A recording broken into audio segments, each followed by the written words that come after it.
Mesdames et messieurs, bonjour. Nous sommes le dernier jour de la semaine, vendredi 3 octobre 2025. Bienvenue à chacun et à tous dans votre matinale.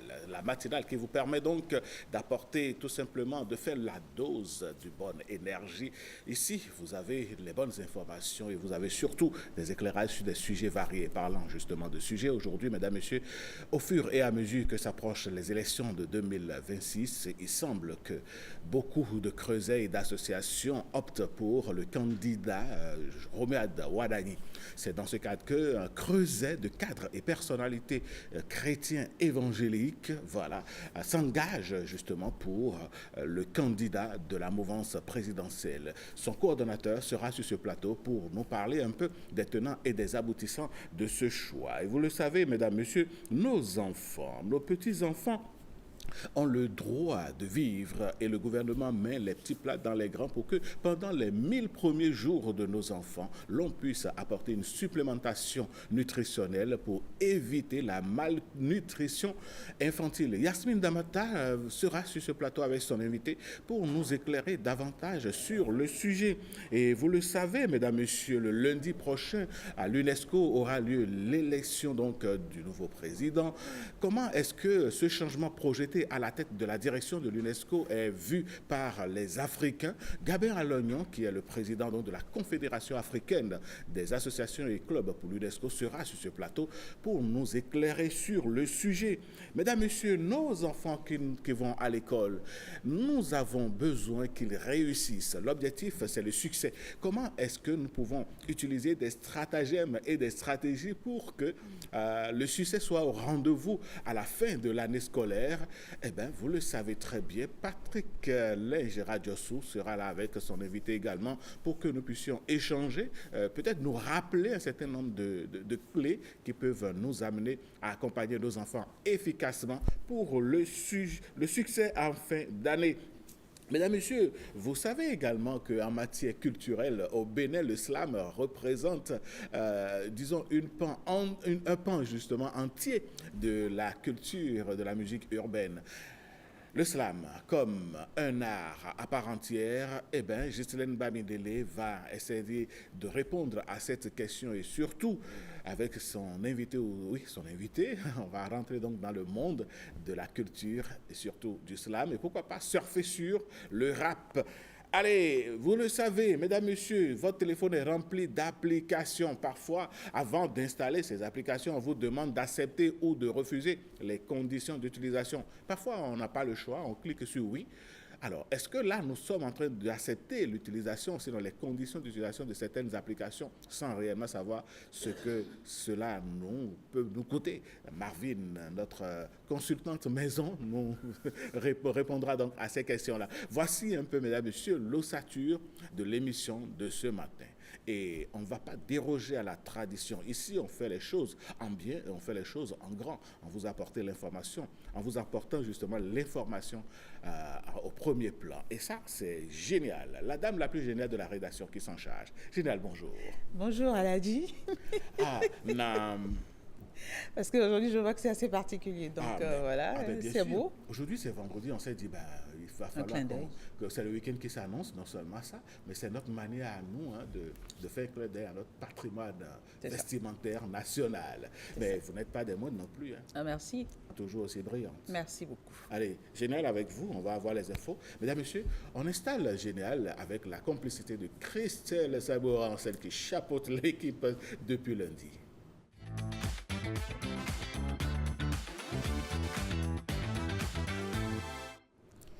Très heureuse de vous retrouver, mesdames, messieurs. Bonjour. Demain, samedi 4 octobre, le duo Wadani Talata sera investi en public à Parakou. Toute la grande famille de la majorité présidentielle y est annoncée, évidemment.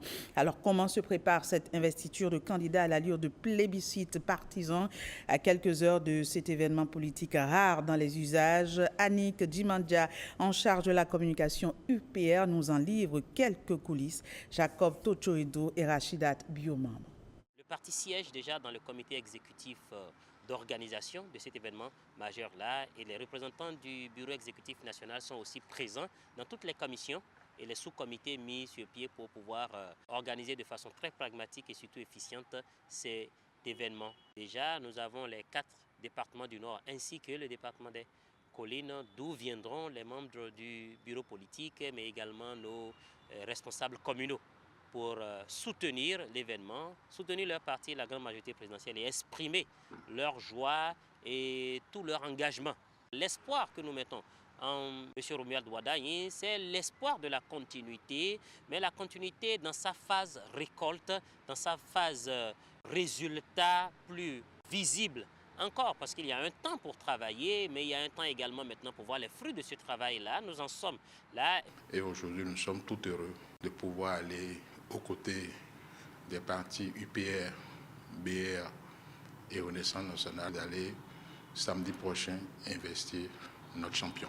Nous promettons au peuple béninois une cérémonie exceptionnelle qui va montrer l'unité de la mouvance. Ainsi, le stade municipal de Parakou pouvait contenir tous les militants de Moël Bénin. Ils y seront tous. Malheureusement, nous avons un quota.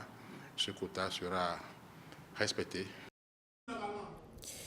Toutes nos excuses pour cet élément, vous avez dû le constater, un petit souci. Alors, on revient à l'actualité. Je l'annonçais demain, samedi 4 octobre, le duo Wadagni Talata sera investi en public à Parakou. Toute la grande famille de la majorité présidentielle y est annoncée. Alors, comment se prépare cette investiture de candidat à l'allure de plébiscite partisan à quelques heures de cet événement politique rare dans les usages? Annick Dimandja, en charge de la communication UPR, nous en livre quelques coulisses. Tout a commencé par cette ambiance. Les trompettes résonnent et chaque souffle poussé se veut l'ombre d'un engagement à venir. Nous, cadres évangéliques du Bénin, après prière, méditation et concertation, nous avons décidé que le moment est venu pour nous d'exprimer publiquement notre soutien à la candidature de M. Romuald Wadagni à l'élection présidentielle d'avril 2026. Une déclaration solennelle, empreinte d'un refus d'immobilisme. Par leur présence massive, ses frères et sœurs dans la foi font passer un message clair. Les cadres et personnalités évangéliques que nous constituons refusent l'immobilisme et la politique de la terre brûlée. Nous n'acceptons pas le repli ni la destruction, mais nous choisissons la construction, le développement intégral et l'espérance. Le message est soutenu de plusieurs couches de la communauté, des jeunes, des femmes, des opérateurs économiques et même des sages. Notre engagement aux côtés du duo Romuald Wadagni et Thiaby Talata est la réponse à l'appel du Seigneur pour que nous puissions les accompagner, être présents et faire rentrer notre pays dans sa destinée prophétique sur les années à venir. Chacun de nous, sur ses genoux, chaque jour, doit intercéder pour qu'au terme de ceci, toute la gloire revienne à notre Seigneur. En bon récepteur de cet engagement, un membre du corps du Christ et représentant de la mouvance présidentielle. La sortie de ce creuset n'est pas un simple acte formel. C'est un acte de foi, de responsabilité et de discernement. Plusieurs séries de prières sont formulées avec la conviction d'être des Néhémies du Bénin. Tous debout, telle une sainte cohorte, pour un succès éclatant avec en première ligne de mire l'investiture du 4 octobre prochain. Allez, ce bulletin se poursuit. Le microcrédit à la FIA phase 3 vient d'être lancé à Parakou. Lancement présidé par la ministre des Affaires sociales et de la microfinance, et ce, à la grande satisfaction des bénéficiaires. Plusieurs personnalités politiques et cadres de l'administration ont également pris part à l'événement. C'était ce mercredi en présence de Alexis Assoba et Enoch Ompati. Bouffée d'oxygène pour des milliers de femmes vulnérables, à Parakou, la phase 3 du microcrédit à la FIA est lancée dans une ambiance festive avec des bénéficiaires fiers de présenter leur crédit. Depuis son lancement, ce programme a permis à de nombreux entrepreneurs, hommes et femmes,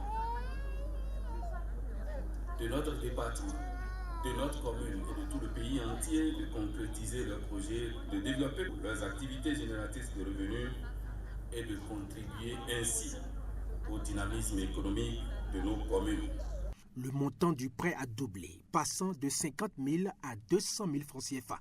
Une véritable avancée qui traduit la volonté ferme du gouvernement de renforcer le tissu économique à la base. D'abord plafonné à 50 000 en 2020, le microcrédit à l'AFIA a connu en 2022 une nouvelle formule à 100 000 francs.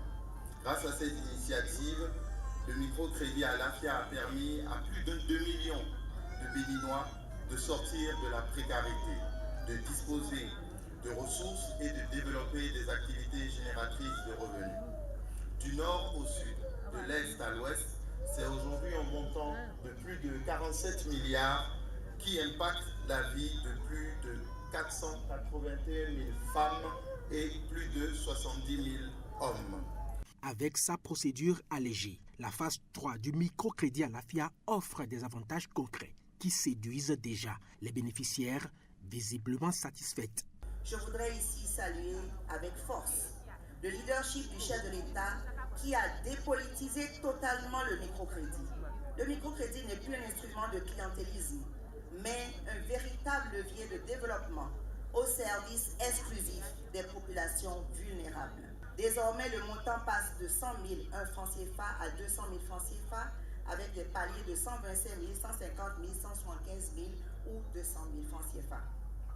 Les frais de retrait et de remboursement sont totalement gratuits, pris en charge par l'État. Les primes d'assurance sont réduites de 1,2% auparavant. Elles ne sont plus que de 0,35% du montant du crédit. Le délai d'attente est supprimé. Les fonds sont désormais disponibles au niveau des IMF partenaires avant même l'enrôlement des dossiers. C'est grâce au crédit que nous sommes dans la joie, que nous vivons mieux et que nos activités progressent. Nous exprimons notre gratitude à Madame la ministre ainsi qu'à son Excellence le Président Patrice Talon. Je remercie la ministre et je prie pour que son travail soit couronné de succès. Le lancement s'est achevé par une visite des stands d'exposition. Et cet événement qui marque l'aboutissement d'un ambitieux processus de transformation, il est désormais possible d'envoyer de l'argent sur un compte bancaire différent du vôtre et même d'en recevoir partout au sein de l'espace UEMOA. L'outil innovant est mis en place par la BCEAO, son nom PaySPI. Il a été lancé le 30 septembre dernier. Détails sur cette nouvelle plateforme révolutionnaire dans cet élément signé Rodrigo Lababagbeto et Françoise Nissou. Sur ces images, le tout premier transfert monétaire du gouverneur de la BCEAO vers un compte bancaire différent du sien à l'aide d'une plateforme. Le transfert est instantané, de quoi susciter la joie des acteurs du secteur financier. J'ai l'honneur de vous annoncer que j'ai instruit mes services à prendre toutes les dispositions pour l'intégration effective du Trésor public à la plateforme PI. Imaginons tout le plaisir de nos clients d'envoyer ou de recevoir instantanément un virement d'un proche, d'un partenaire commercial à partir d'un compte bancaire, d'un portefeuille de monnaie électronique, d'une institution de microfinance basée dans son pays de résidence ou dans un autre pays de la zone. Pour nous, les banques et établissements financiers, fini les erreurs de manipulation et des délais non maîtrisés dans le traitement des transferts. Des avantages offerts par la PaySPI, la plateforme interopérable du système de paiement instantané. Annoncée depuis des mois, elle voit enfin le jour avec pour innovation le recours au QR code pour l'exécution d'un transfert bancaire. Le moment est historique pour la BCEAO et elle convie les acteurs du secteur financier en présentiel au Sénégal et par visioconférence dans tous les autres pays de l'UEMOA. PI est en effet un système de paiement instantané, interopérable, disponible en continu 24 heures sur 24 dans les 8 pays de l'Union. Répondant aux exigences les plus élevées en matière de performance, de sécurité, PI répond ainsi aux enjeux de célérité, d'efficacité, de compétitivité et d'inclusivité des paiements dans notre espace économique. Mais derrière le logo qui s'inspire du symbole mathématique célèbre par la dimension infinie de ses décimales, ce qu'il faut retenir surtout, c'est une identité très forte, mais également une ambition, celle de soutenir le développement de nos économies. Car avec Pi, les opportunités de services financiers deviennent infinies. Des opportunités infinies contenues dans une seule plateforme Made in UEMOA. Avec PSPI, la BCEAO franchit ainsi un nouveau cap vers une union économique et monétaire plus intégrée, plus fluide et plus inclusive. Pendant ce temps, le Conseil économique et social poursuit sa tournée nationale de vulgarisation des lois relatives à la protection de la femme et à la santé sexuelle et reproductive. Après plusieurs communes déjà parcourues, c'est la ville de Natitengu, dans le département de la Takora, qui a accueilli mardi les conseillers du CES. Une étape marquée par des échanges directs avec les populations dans le but de rapprocher les citoyens et la loi et de renforcer la prévention des infractions. Ernest Tegou et Ulvaeus Balogun. Un modèle d'engagement citoyen pour la protection des droits et la promotion de la santé au Bénin. Voilà comment le département de la Donga entend s'identifier. Pour preuve, cette mobilisation de ses forces vives. Comme partout, deux sujets essentiels sont au menu, les lois relatives à la santé sexuelle et reproductive et les violences basées sur le genre. Les violences basées sur le genre sont monnaie courante ici dans notre département. Et malgré les dispositions prises par le gouvernement, notamment l'arsenal juridique qui a été mis en place, ces pratiques ont encore la vie dure dans notre département. Donc, ce qui veut dire qu'il y a un besoin de sensibilisation et d'appropriation de ces secteurs sur la répression de ces infractions. L'objectif de cette journée est clair, améliorer la compréhension de ces lois et modifier durablement les comportements de nos citoyens. Ces séances apparaissent comme capitales pour changer les mentalités et faire adopter de nouveaux comportements. Trop souvent, les femmes victimes de violences sexuelles hésitent à dénoncer leurs agresseurs, faute de connaître les dispositifs d'accompagnement. Trop souvent encore, des discriminations liées au sexe et au genre continuent de miner le tissu social et de freiner l'épanouissement de nos communautés.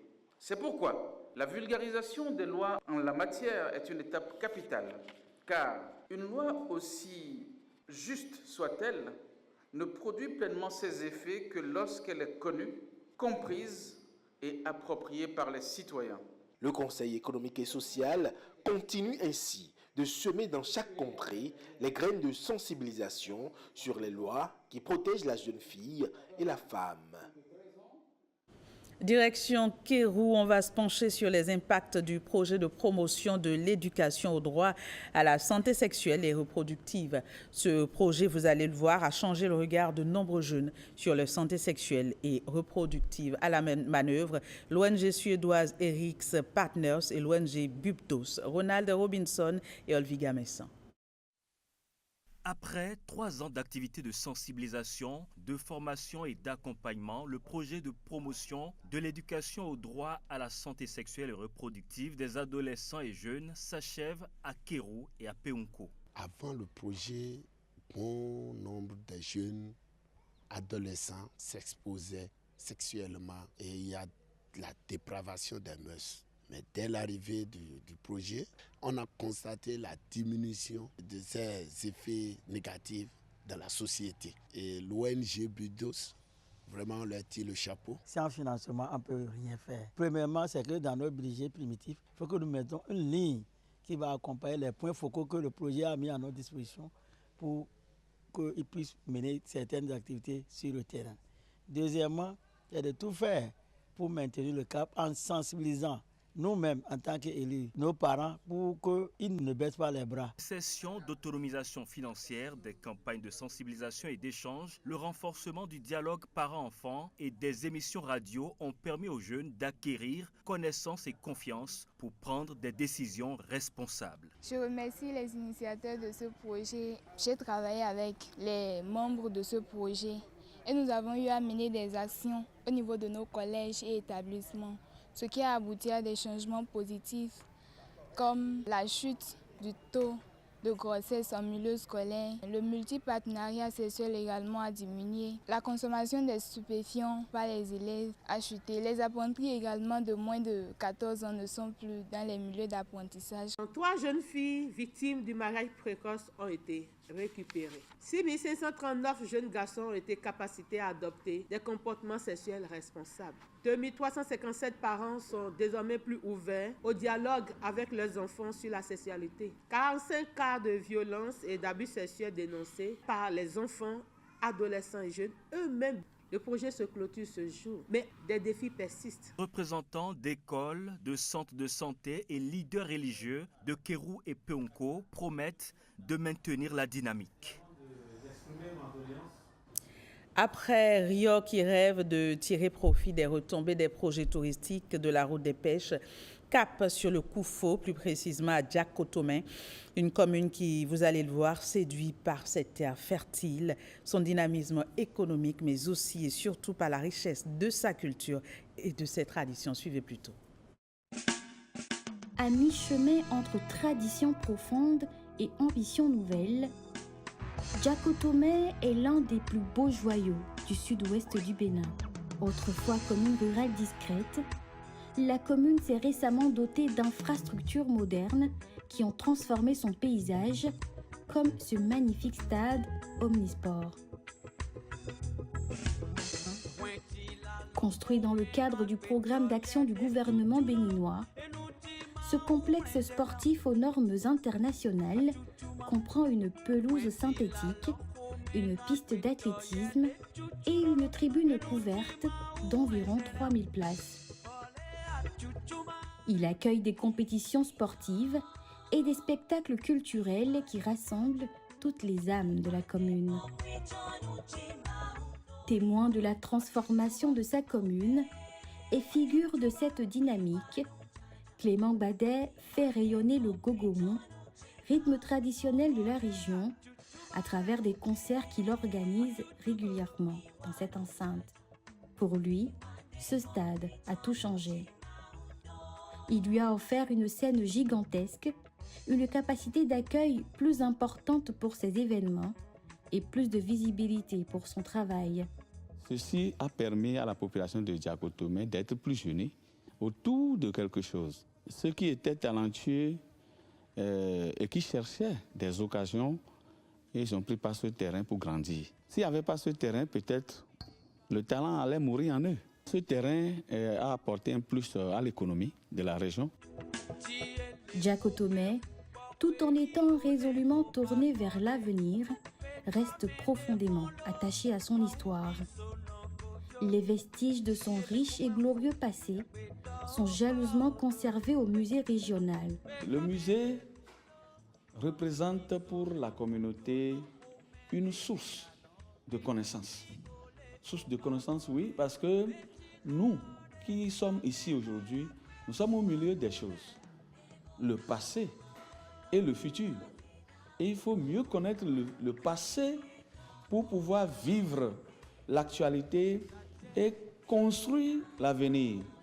Donc le musée nous enseigne le mode de vie de nos anciens, de nos parents, et ça va nous permettre, nous autres, de savoir comment vivre aujourd'hui et de savoir comment faire pour bien construire le futur. Porté par un riche héritage culturel et une ambition assumée, Djakotomé est aujourd'hui une véritable source d'inspiration, fière, enracinée et résolument tournée vers demain. Tous ensemble, agissons pour la reconnaissance de la langue des signes. C'est sous ce thème que les membres de l'Association nationale des sourds du Bénin se sont réunis samedi dernier. Ensemble, ils ont anticipé la célébration de l'édition 2025 de la Journée internationale des sourds. Mariano Gankou et Arnaud Adadja pour les précisions. L'ANSB, entendez Association nationale des sourds du Bénin, lance un appel pressant. Elle plaide pour une reconnaissance officielle et la promotion de la langue des signes. Cette rencontre, c'est une rencontre mondiale depuis 1957. Et chaque année, nous célébrons cette rencontre. C'est pour cette raison que nous nous sommes rencontrés ici cet après-midi pour célébrer. Donc je vous souhaite à tout le monde bonne fête. L'appel lancé à l'occasion de la commémoration de l'édition 2025 de la Journée internationale des sourds vise à faciliter l'insertion sociale des sourds du Bénin. Nous sommes fiers de la langue des signes. Les activités dans nos villes, elle doit être entendue là où elle compte. Les hôpitaux, les tribunaux, les administrations, les lieux de travail, etc. Occasion de partage et de convivialité, la célébration de la Journée internationale des sourds aura permis de rappeler les nombreuses actions menées pour donner de la visibilité à cette catégorie de la couche sociale au Bénin. Environ 70 millions de personnes dans le monde sont sourdes, utilisant plus de 300 langues des signes. La langue des signes se parle un peu partout. Ça varie selon les pays. Dans plusieurs pays, ces langues sont reconnues et intégrées dans l'enseignement et la vie politique, la vie administrative. Ce n'est pas encore le cas au Bénin. L'appel qui vient d'être lancé ne tombera certainement pas dans des oreilles de sourds. Voilà, mesdames, messieurs, ce sera tout pour ce 7h. Merci de l'avoir suivi. Très bon week-end à toutes et à tous. À la dit circonstancielle, je vais y aller. Merci beaucoup, ma chère Génial. Et oui, ce matin, vous m'avez baptisé. Je m'appelle désormais Aladi Ali. Alino. Allez, bonne suite de journée à vous également. Merci. On se retrouve, le lundi, ce sera avec Rachida Biomama. Mesdames, messieurs, cette émission va se poursuivre et comme il est de tradition désormais, et oui, nous faisons toujours une incursion dans le monde politique et ça va être l'instant politique dans quelques instants.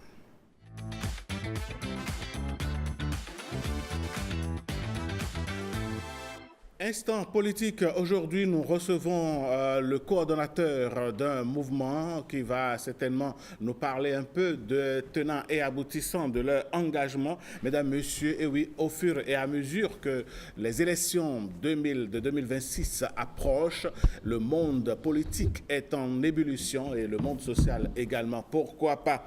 Allez, ce matin, je reçois donc pour vous M. Antoine Deha, il est le coordonnateur du Creuset des cadres et personnalités chrétiens évangéliques. Monsieur Deha, bonjour. Bonjour. Comment allez-vous? Ça va. Alors, merci d'avoir répondu à notre invitation et bienvenue sur ce plateau. Merci.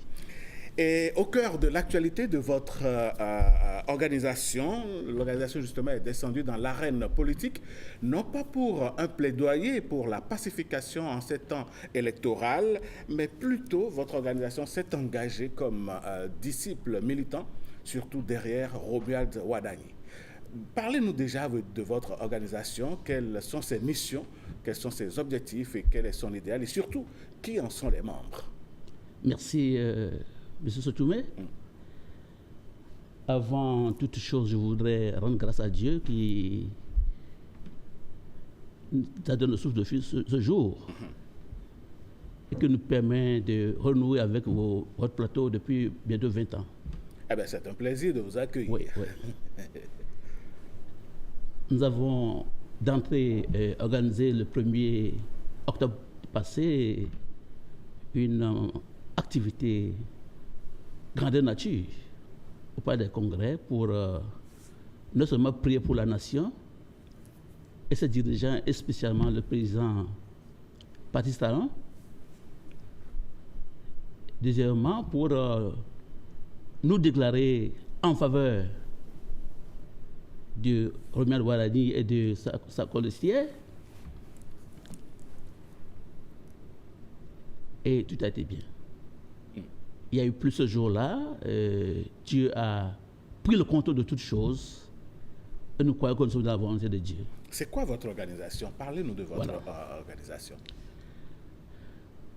Pendant longtemps, nous sommes nombreux, chrétiens évangéliques, à fuir les sphères politiques.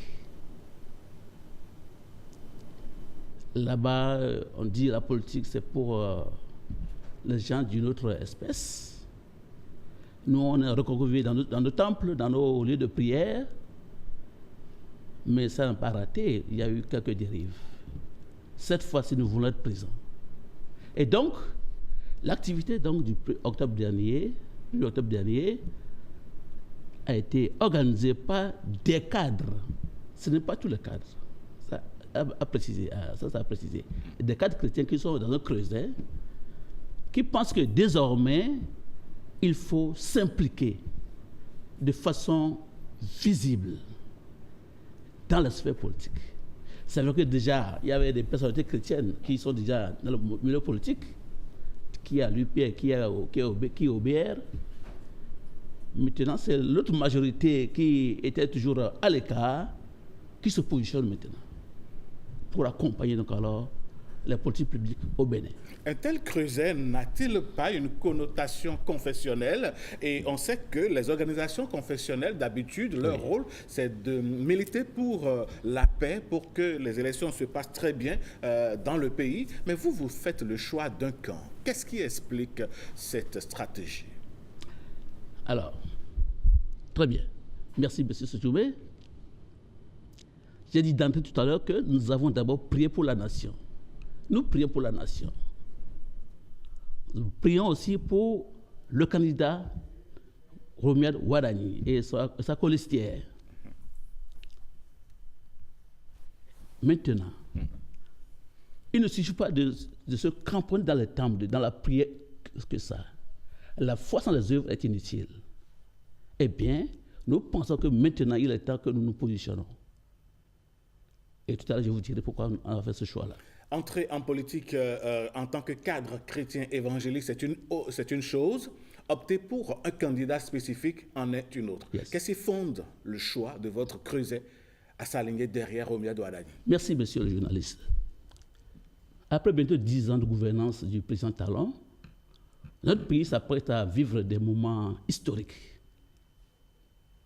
L'élection d'un nouveau président de la République en avril prochain. En face de nous, nous avons deux alternatives.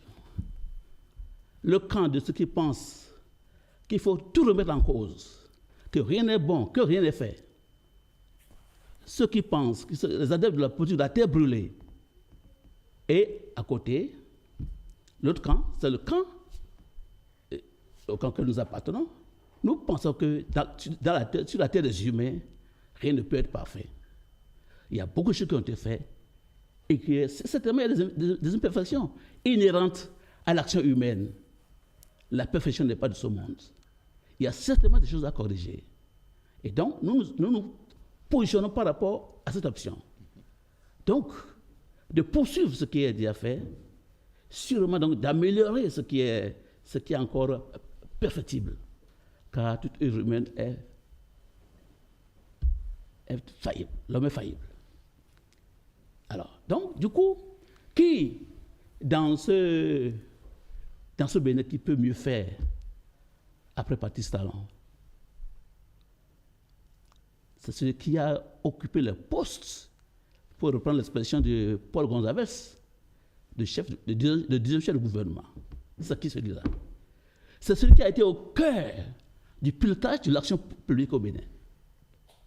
C'est le ministre des Finances, de l'économie, chargé de la coopération. Et donc, ce sont les raisons qui font que vous portez votre choix sur le candidat de la mouvance présidentielle. Parce que, en fait, la Bible nous recommande d'examiner toutes choses. Nous avons examiné et retenu ce qui est bon.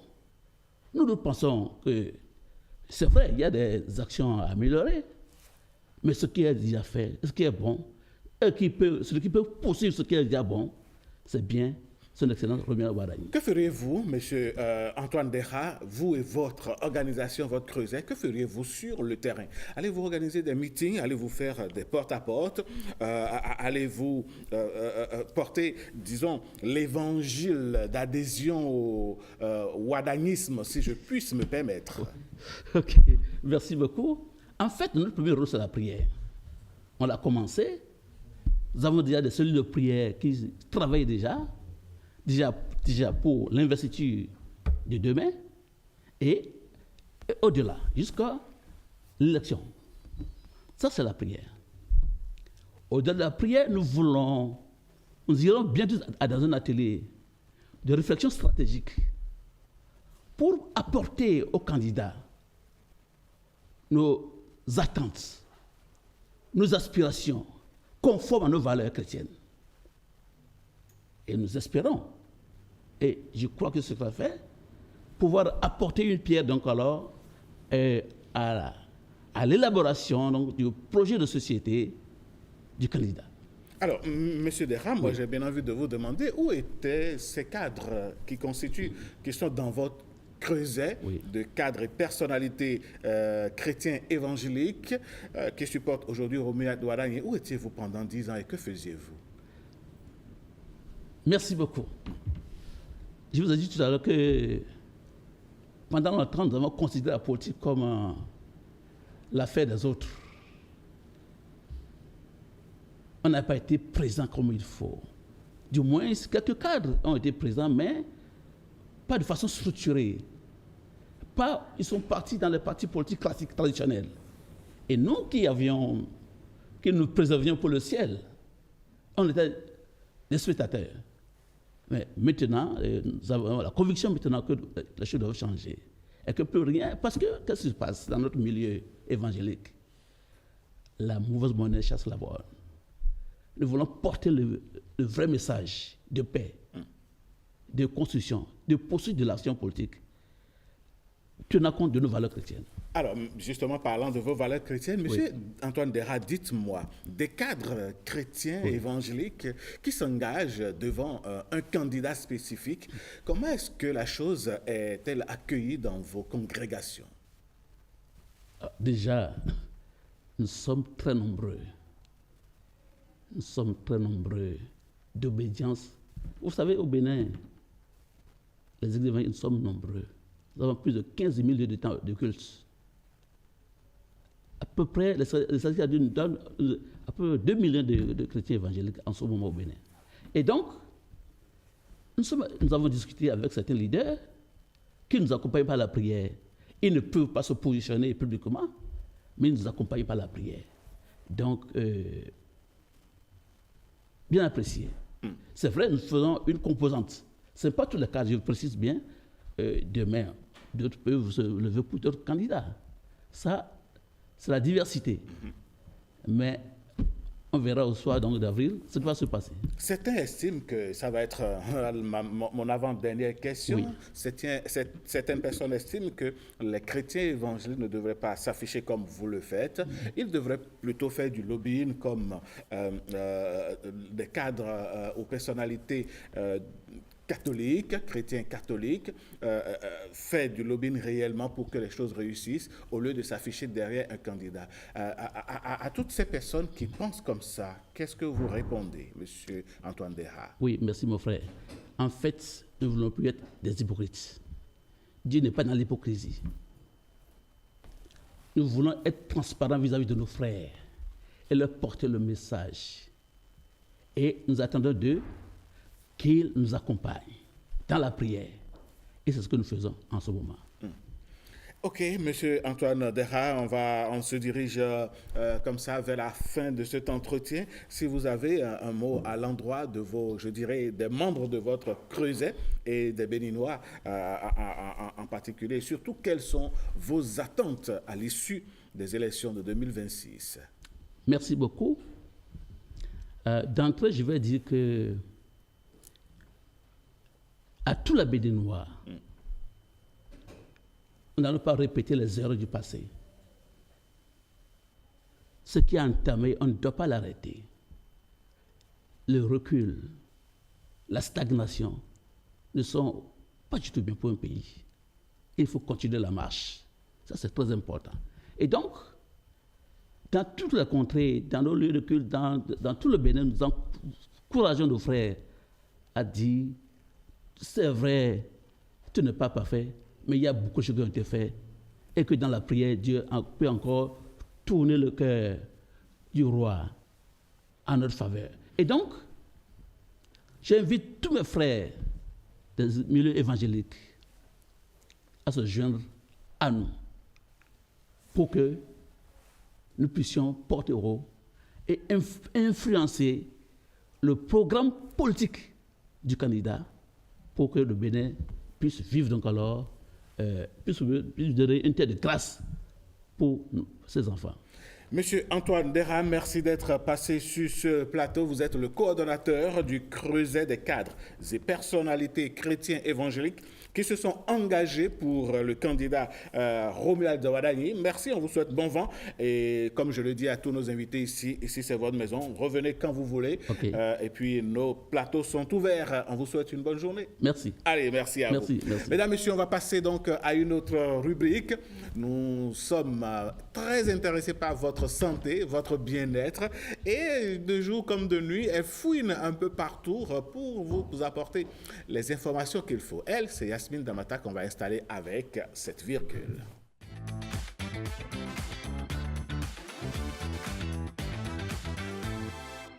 Santé, aujourd'hui, mesdames, messieurs, pendant les 1000 jours de nos enfants, il faut leur apporter une attention particulière. Et vous le savez très bien, le gouvernement de la République du Bénin s'investit énormément dans ce projet pour apporter un supplément alimentaire aux enfants. Comment éviter la malnutrition? C'est le thème qu'aborde ce matin Yasmine Damata. Bonjour. Bonjour Alain Sochoumen, bonjour fidèles téléspectateurs. C'est justement réellement le thème qu'on aborde aujourd'hui, puisqu'on dit les enfants, c'est l'avenir de demain. Et pour assurer l'avenir de nos enfants demain, le gouvernement a mis en place ces 1000 premiers jours. Sur ce plateau, nous avons un nutritionniste, le médecin Alfred Akakpo. Bonjour, bienvenue sur ce plateau.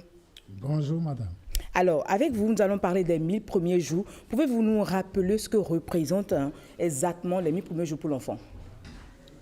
Les 1000 premiers jours représentent le jour de la conception jusqu'à 2 ans de vie extra-utérine. Quand vous dites conception, vous avez bien constitué. Conception, c'est le jour il y a eu fécondation. Oui, le jour où il y a à partir de la fécondation jusqu'à 2 ans. Jusqu'à 2 ans de vie extra-utérine.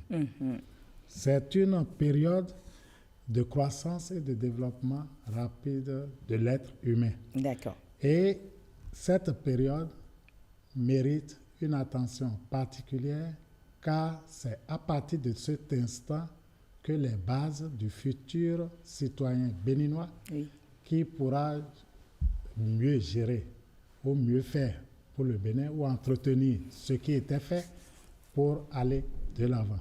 Donc, c'est une période hautement essentielle pour le devenir de cet enfant. De nos enfants, disons. Voilà. Alors, ce qu'on va faire, c'est de suivre ce petit élément qui nous renseigne un peu plus sur les 1000 premiers jours, la supplémentation, la supplémentation nutritionnelle pendant les 1000 premiers jours de l'enfant.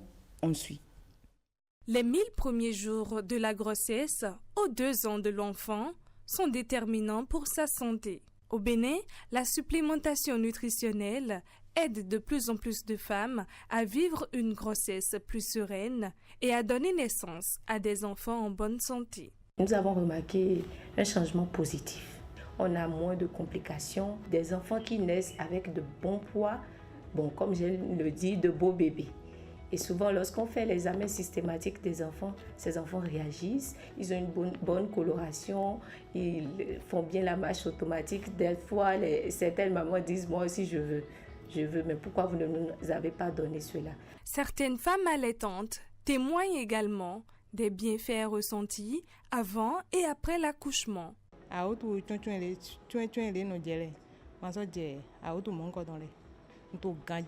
Son agbasa jina. Lẹ́yìn gbọ́nsa máa tẹ̀lé la máa sọ náà lẹ́nà wà àzọ́nà mi gbọ́n lẹ́nu lè fati do bilebile mọ yà do fati do mọ lẹ́yìn jẹ̀sìn sàn jẹ́jẹ́ àzọ́nà mi bọ́ nọ dùnú kan mọ dáì mọ dùnú ndú mọ yọ dùnú bọ́ nọ dùnú kan. Pour les médecins, cette démarche préventive reste une clé essentielle pour le bon développement des tout-petits dès leurs premiers jours de vie. Comme on l'a dit, c'est les 1000 premiers jours depuis la conception jusqu'à l'âge de 2 ans, voire 3 ans.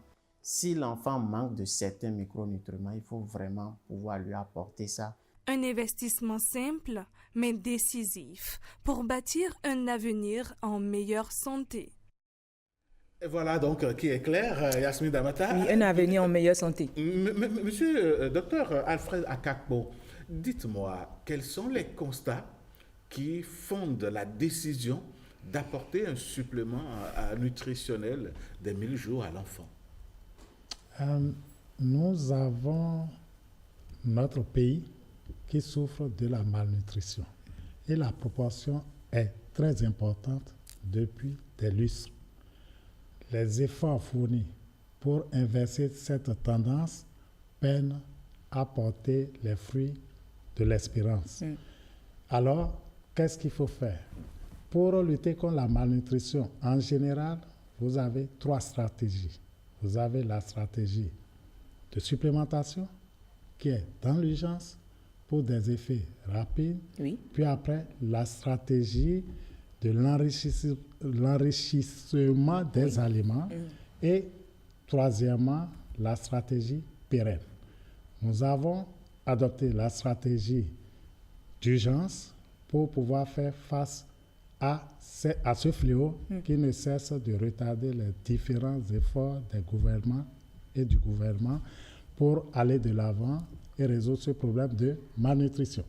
Ce problème de malnutrition a commencé par déjà avoir une solution, puisque les mamans disent que, dans l'élément témoin, le médecin disait justement qu'il y a certaines mamans qui réclament également parce qu'elles ont vu les effets sur leurs consoeurs qui se portent bien. Là, dans l'élément, justement, on n'a vu que des avantages. Les mamans ont donné leur avantage. Mais quel est l'avantage de ces suppléments pour le bébé? On parle de malnutrition, mais quel est l'avantage direct sur le bébé? L'avantage direct sur le bébé, vous savez, le bébé n'est pas sans la maman. Même si on dit que, quel que soit l'état nutritionnel du bébé, de la maman, le bébé doit tirer le maximum de lui-même. Mais il arrive toujours qu'il ne pourra pas tout avoir lorsque la maman n'a pas la suffisance qu'il faut dans les nutriments. Donc, les effets sont obligatoirement la bonne santé de l'enfant.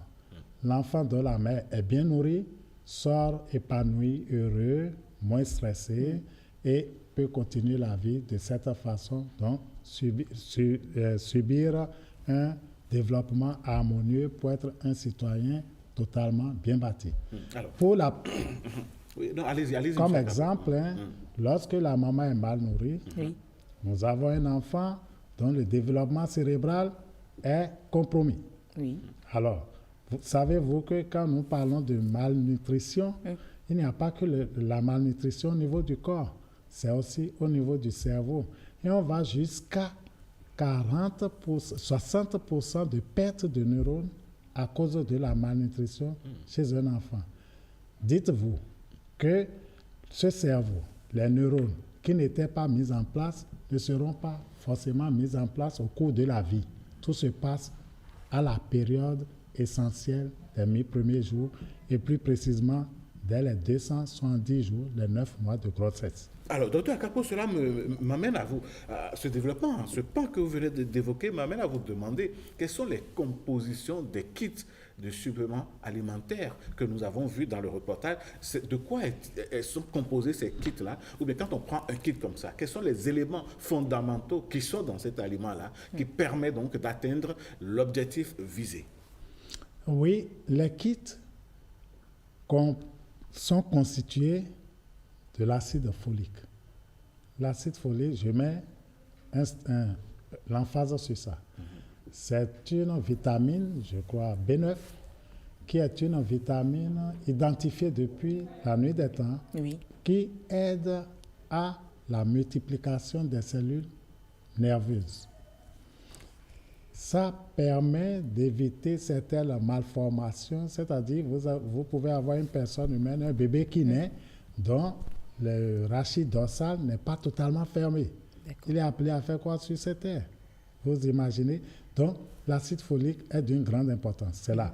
Je crois qu'il y a aussi le fer. Nous avons le groupe des vitamines B. Le groupe des vitamines B, c'est pour les neurones, c'est à la fois pour aider au métabolisme des autres aliments. Nous avons un peu de magnésium, du zinc. Le magnésium, c'est pour assagir, pour rendre plus paisible, plus confiant cet enfant, pour lui permettre de bien dormir. Nous avons le zinc qui aide à la vitesse, à augmenter la vitesse de circulation des informations. Nous avons du cuivre, nous avons un peu de la vitamine D pour ce que je sais. Il peut y avoir d'autres nutriments, bon, je ne les ai pas totalement en tête ici. Mais pour ces nutriments que vous avez cités, c'était déjà je dirais des nutriments qu'on donne déjà aux femmes enceintes. L'acide folique, le fer, c'était déjà des composants qu'on nous donne quand la femme est en état. Mais est-ce à dire que maintenant, si elle prend ces suppléments que lui offre le gouvernement, elle ne doit plus prendre l'acide folique, le fer, ou est-ce qu'elle doit encore en consommer? Oui, elle peut en consommer comme s'il arrivait qu'elle n'en consommait pas, parce que ce n'est pas tout ce qu'on offrait que les femmes prenaient. Mais le tout regroupé sous ce format, j'ai oublié de parler de certaines huiles essentielles qui aident des omégas, qui aident toujours au développement du cerveau. Okay? Qu'on n'avait pas dans les paquets habituellement servis dans nos maternités pour les femmes enceintes. Est-ce que vous voyez? Donc, il y a des vitamines, quand même vous en consommez de trop, il n'y a pas de problème. Cependant, il y a d'autres, il ne faut pas en consommer de trop. L'acide folique, le fer, souvent, ce n'est pas suffisamment absorbé ou insuffisamment consommé, au point où l'anémie nutritionnelle par carence en fer est souvent observée chez les femmes enceintes et même chez les femmes en général dans les pays du Sud, c'est-à-dire les pays en développement dont nous faisons partie. Alors, docteur Akapo, moi j'ai bien envie de savoir, Yasmine a évoqué la question, il y avait toute une série de comprimés que les femmes enceintes avalaient. Aujourd'hui, c'est comme un changement de méthode avec un dosage et un mélange dans un kit. Est-ce que l'on ne pouvait pas retrouver tout ce que vous citez là dans les aliments ordinaires que la femme mange tous les jours? Et quand vous allez sur le terrain des sceptiques, est-ce qu'il y a peut-être des conséquences négatives cachées derrière ces kits, par exemple? On peut retrouver ces nutriments dans ce que nous mangeons. Mais qu'est-ce que nous mangeons? Avons-nous déjà établi un programme ou un protocole alimentaire propre à ces femmes pour pouvoir apporter tous ces aliments? Je ne crois pas que ça soit encore sur le terrain. Donc, comme je l'ai dit, j'ai parlé de 3 stratégies. Donc, en urgence, on fait avec l'actuel programme qui nous permet déjà d'apporter certains nutriments essentiels. Et dites-vous aussi que certains nutriments, même si on doit trouver ça dans nos aliments, pour pouvoir l'avoir, ça demande un peu plus d'investissement. Et toutes les femmes enceintes n'ont pas forcément la capacité monétaire pour pouvoir s'approvisionner jusqu'à ce niveau afin d'avoir la quantité adéquate pour le développement du fœtus. Alors, docteur, dites-nous, il y a souvent, on a vu qu'il y a 2 sachets, il y a le sachet violet, le sachet vert. Et comment cela s'utilise? Est-ce que vous pouvez donner un peu plus d'éclaircissement? Je pense que le sachet violet devrait être pour la maman. Et le sachet vert pour... Et le sachet vert pour... le bébé qui... Voilà, pour la branche verte, représentée par l'enfant, quoi. Vous savez, ce n'est pas encore mature. Vraiment, la branche verte. C'est comme ça, je pense. Voilà. Merci beaucoup, docteur. Quelques mots pour finir, un message à l'endroit des téléspectateurs pour qu'ils puissent réellement prendre, surtout cette femme enceinte, qu'elle puisse déjà commencer à adopter ce programme. Le brillant béninois de demain passe par votre décision. Vous êtes les dépositaires. Quoi qu'on dise, vous êtes le représentant de Dieu pour ces enfants qui s'en viennent, car c'est vous qui décidez de ce qu'ils doivent être. Tout ce qui leur arrive ne dépend pas d'eux, bien au contraire de vous. Donc, vous devez chercher le meilleur, le mieux pour cet enfant qui n'a pas demandé à naître.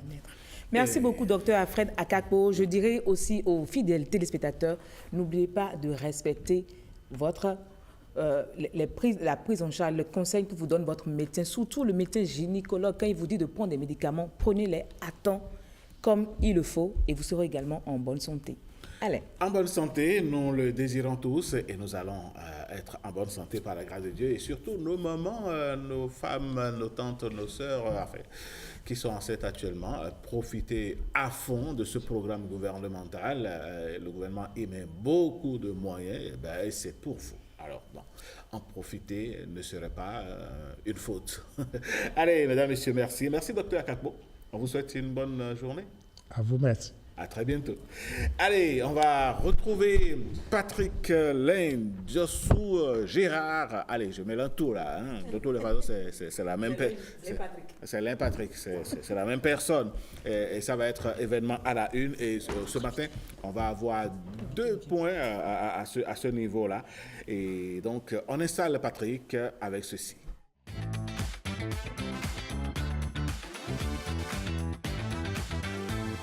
Je disais en titre, mesdames, messieurs, l'UNESCO s'apprête à connaître une grosse élection. Eh bien, on va certainement en parler avec Gabin Alognon, qui est notre invité sur ce plateau, puisque le lundi, il est de l'autre côté de Paris pour prendre part à cette élection-là. Quel est le regard des Africains sur le changement à projeter, le changement annoncé à la tête de la direction de l'UNESCO, cet organe des Nations Unies qui s'occupe essentiellement des questions de culture. On va en parler. Patrick Jossou, bonjour. Oui, bonjour Alain Sochoumé. Et bonjour Yasmine Dabata. Ouais, ça fait plaisir, oui. Alain, bon, ça sonne bien. Voilà, oui. Voilà. Quand Alain accueille l'un, c'est que c'est l'un qui accueille l'autre. C'est bon, voilà, pas de l'UNESCO. Allez, merci beaucoup. Gabin Alognon, bonjour. Bonjour. Vous êtes le président de la Confédération africaine des associations et clubs pour l'UNESCO. Et vous êtes d'ailleurs le tout premier béninois à avoir donc à chapeauter cette expertise-là, à chapeauter cette organisation. Peut-être prochainement vous serez reconduit ou ce sera peut-être un autre Africain. C'est tout le mal qu'on puisse vous souhaiter, être reconduit, on ne sait jamais. Qu'est-ce qui va se passer lundi prochain, Gabin Alognon? Merci.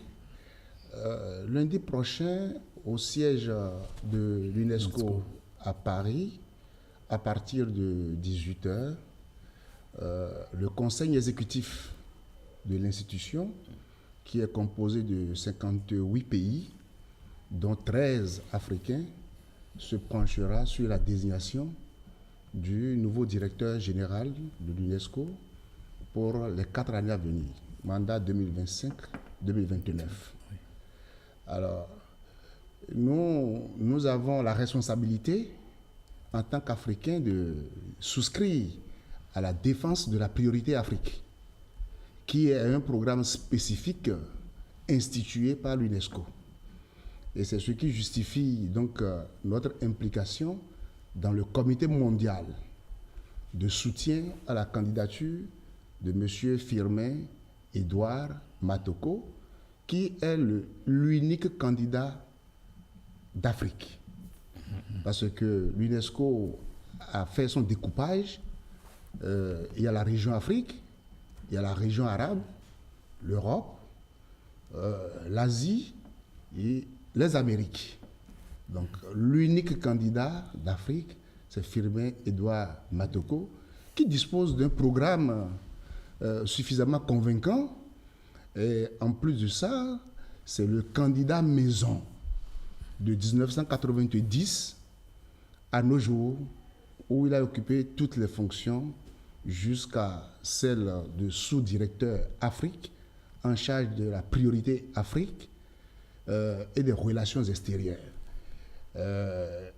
35 ans, docteur en économie et diplomate, et il a beaucoup à donner. Et l'Afrique est le continent qui attend beaucoup de solutions, mais il propose que l'Afrique doit désormais éviter la main tendue, mais proposer des solutions, apporter non seulement l'expertise, mais des contributions qualitatives.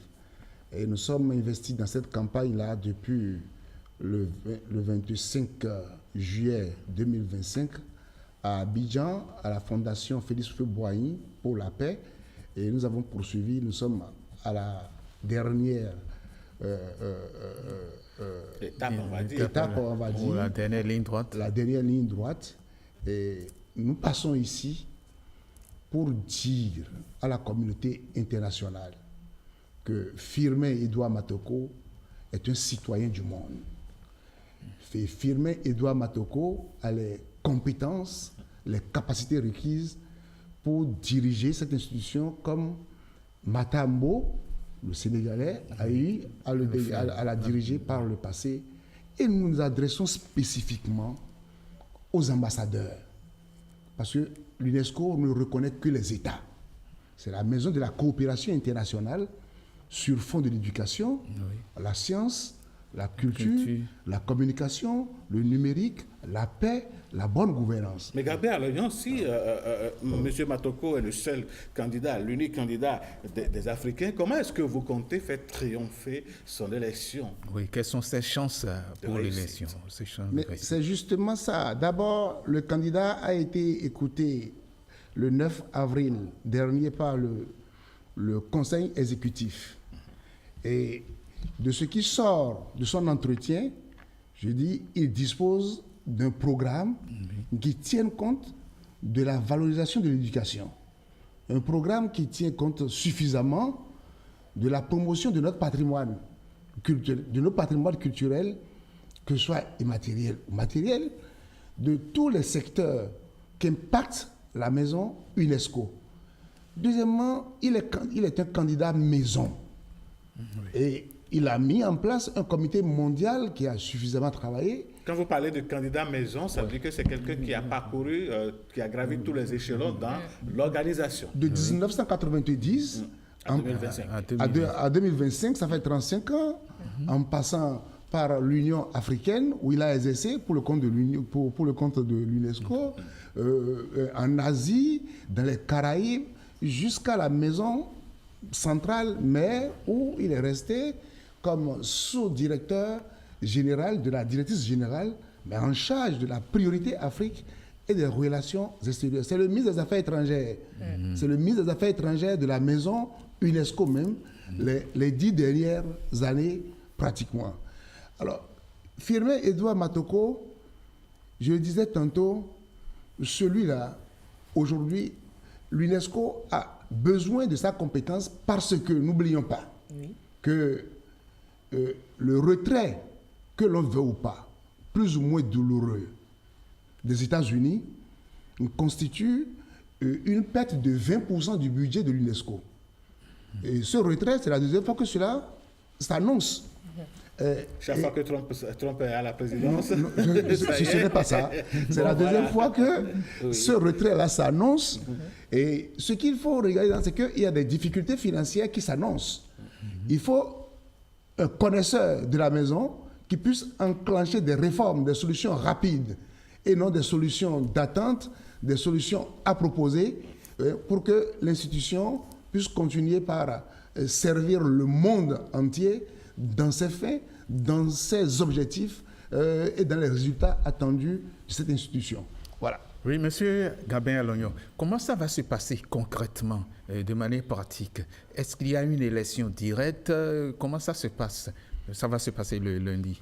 Très bien. Il y a une élection directe à opérer par 58 États du monde qui font partie d'un organe qu'on appelle Conseil exécutif de l'UNESCO. D'accord. Ce conseil exécutif, pour la parenthèse, a été dirigé par deux compatriotes béninois par le passé. Professeur Nouréni Tidjani Slepos et l'ambassadeur Joseph, je crois, à l'ABI, qui l'a dirigé à la suite du professeur Nouréni Tidjani Slepos. Donc, le vote se passe entre les ambassadeurs accrédités auprès de l'UNESCO, qu'on appelle des ambassadeurs extraordinaires et plénipotentiaires délégués permanents auprès de l'UNESCO. L'UNESCO, sa mission s'appelle délégation permanente. C'est ceux-là qui ont droit de vote. Alors, parmi les 58, l'Afrique a 13. Gabin Alognon, on comprend bien vos explications, mais quand les ambassadeurs votent, c'est qu'il y a une couleur politique derrière. Quels sont les enjeux politiques qui sont derrière cette, disons, candidature africaine à la tête de l'UNESCO? Les enjeux politiques sont énormes. Les enjeux politiques sont énormes. D'abord, l'UNESCO a une mission sociale qui parle de l'éducation, qui parle de la science, qui parle de la recherche, qui parle de la culture, qui parle de nos patrimoines, qui parle de la jeunesse. C'est une mission sociale. Et l'Afrique est le continent aujourd'hui qui a une jeunesse forte, qui attend des solutions. Donc tous les chefs d'État du monde entier sont regardants sur cette question. C'est un chef d'État qui ne dit pas son nom. C'est pour ça que le directeur général ou la directrice générale a des représentants de pays affectés auprès de lui, qui lui présentent des lettres de créance dans le jargon diplomatique, tout comme on donne au chef d'État. Alors, dans ce cas, qu'est-ce que cela apporterait s'il advenait que M. Matoko arrive à la tête de l'UNESCO? Qu'est-ce que ça va apporter à l'Afrique? D'abord au monde entier.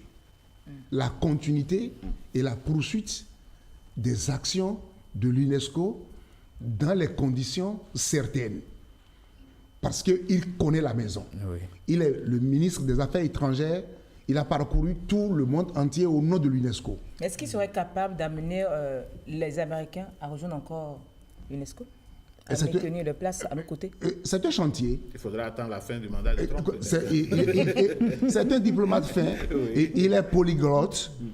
Il parle l'espagnol, il parle l'anglais, le français. Mais là, vous avez parlé de 58 pays. Oui. Et il n'y a que 13 pays africains. Oui. Est-ce qu'on est sûr? Qu'est-ce qu'on pèse dans la balance? Ah oui, nous pesons assez. Quand je prends par exemple la zone arabe qui n'a que 7. La région arabe qui n'a que 7. Il se rallie à votre cause? Quoi? La zone arabe se rallie... La zone arabe, nous sommes en face de la zone arabe. Nous sommes en face du candidat arabe. Et nous avons la certitude il va falloir négocier avec les autres nations. Il va falloir négocier avec l'Asie, il va falloir négocier avec les Amériques, l'Amérique latine, l'Europe en grande majorité. Et nous avons la conviction que nous sommes venus faire, au-delà de tout ce qui est fait durant la campagne, un plaidoyer panafricain. C'est l'Afrique qui s'adresse au reste du monde pour la continuité, le développement, l'accomplissement parfait de toutes les missions confiées à cette institution mondiale, à travers la personne de Firmin Edouard Matoko.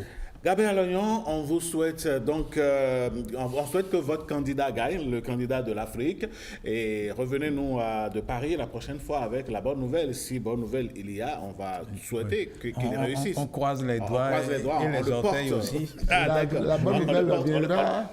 Ça fait exactement 2 ans que le Bénin a été porté sous l'égide du ministre Saliman Karim à la tête de la Confédération africaine.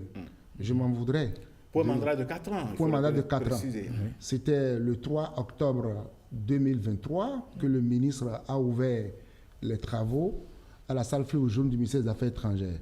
Je m'en voudrais de ne pas saluer certains ténors avant nous, comme le professeur Adam Bankoto, Orden Aladati, paix à son âme, Feu Théodore Béanzin, Ignace Yetchenou, et également Dariel Leda, qui sont les précurseurs de ce que nous avons hérité et qui permettent au Bénin de s'identifier à travers le monde également. Que donc, je veux dire, l'expérience et l'aura de toutes ces personnalités, ces personnes puissent accompagner le candidat africain. On vous souhaite une bonne mission, voilà, puisque vous allez en mission pour la République.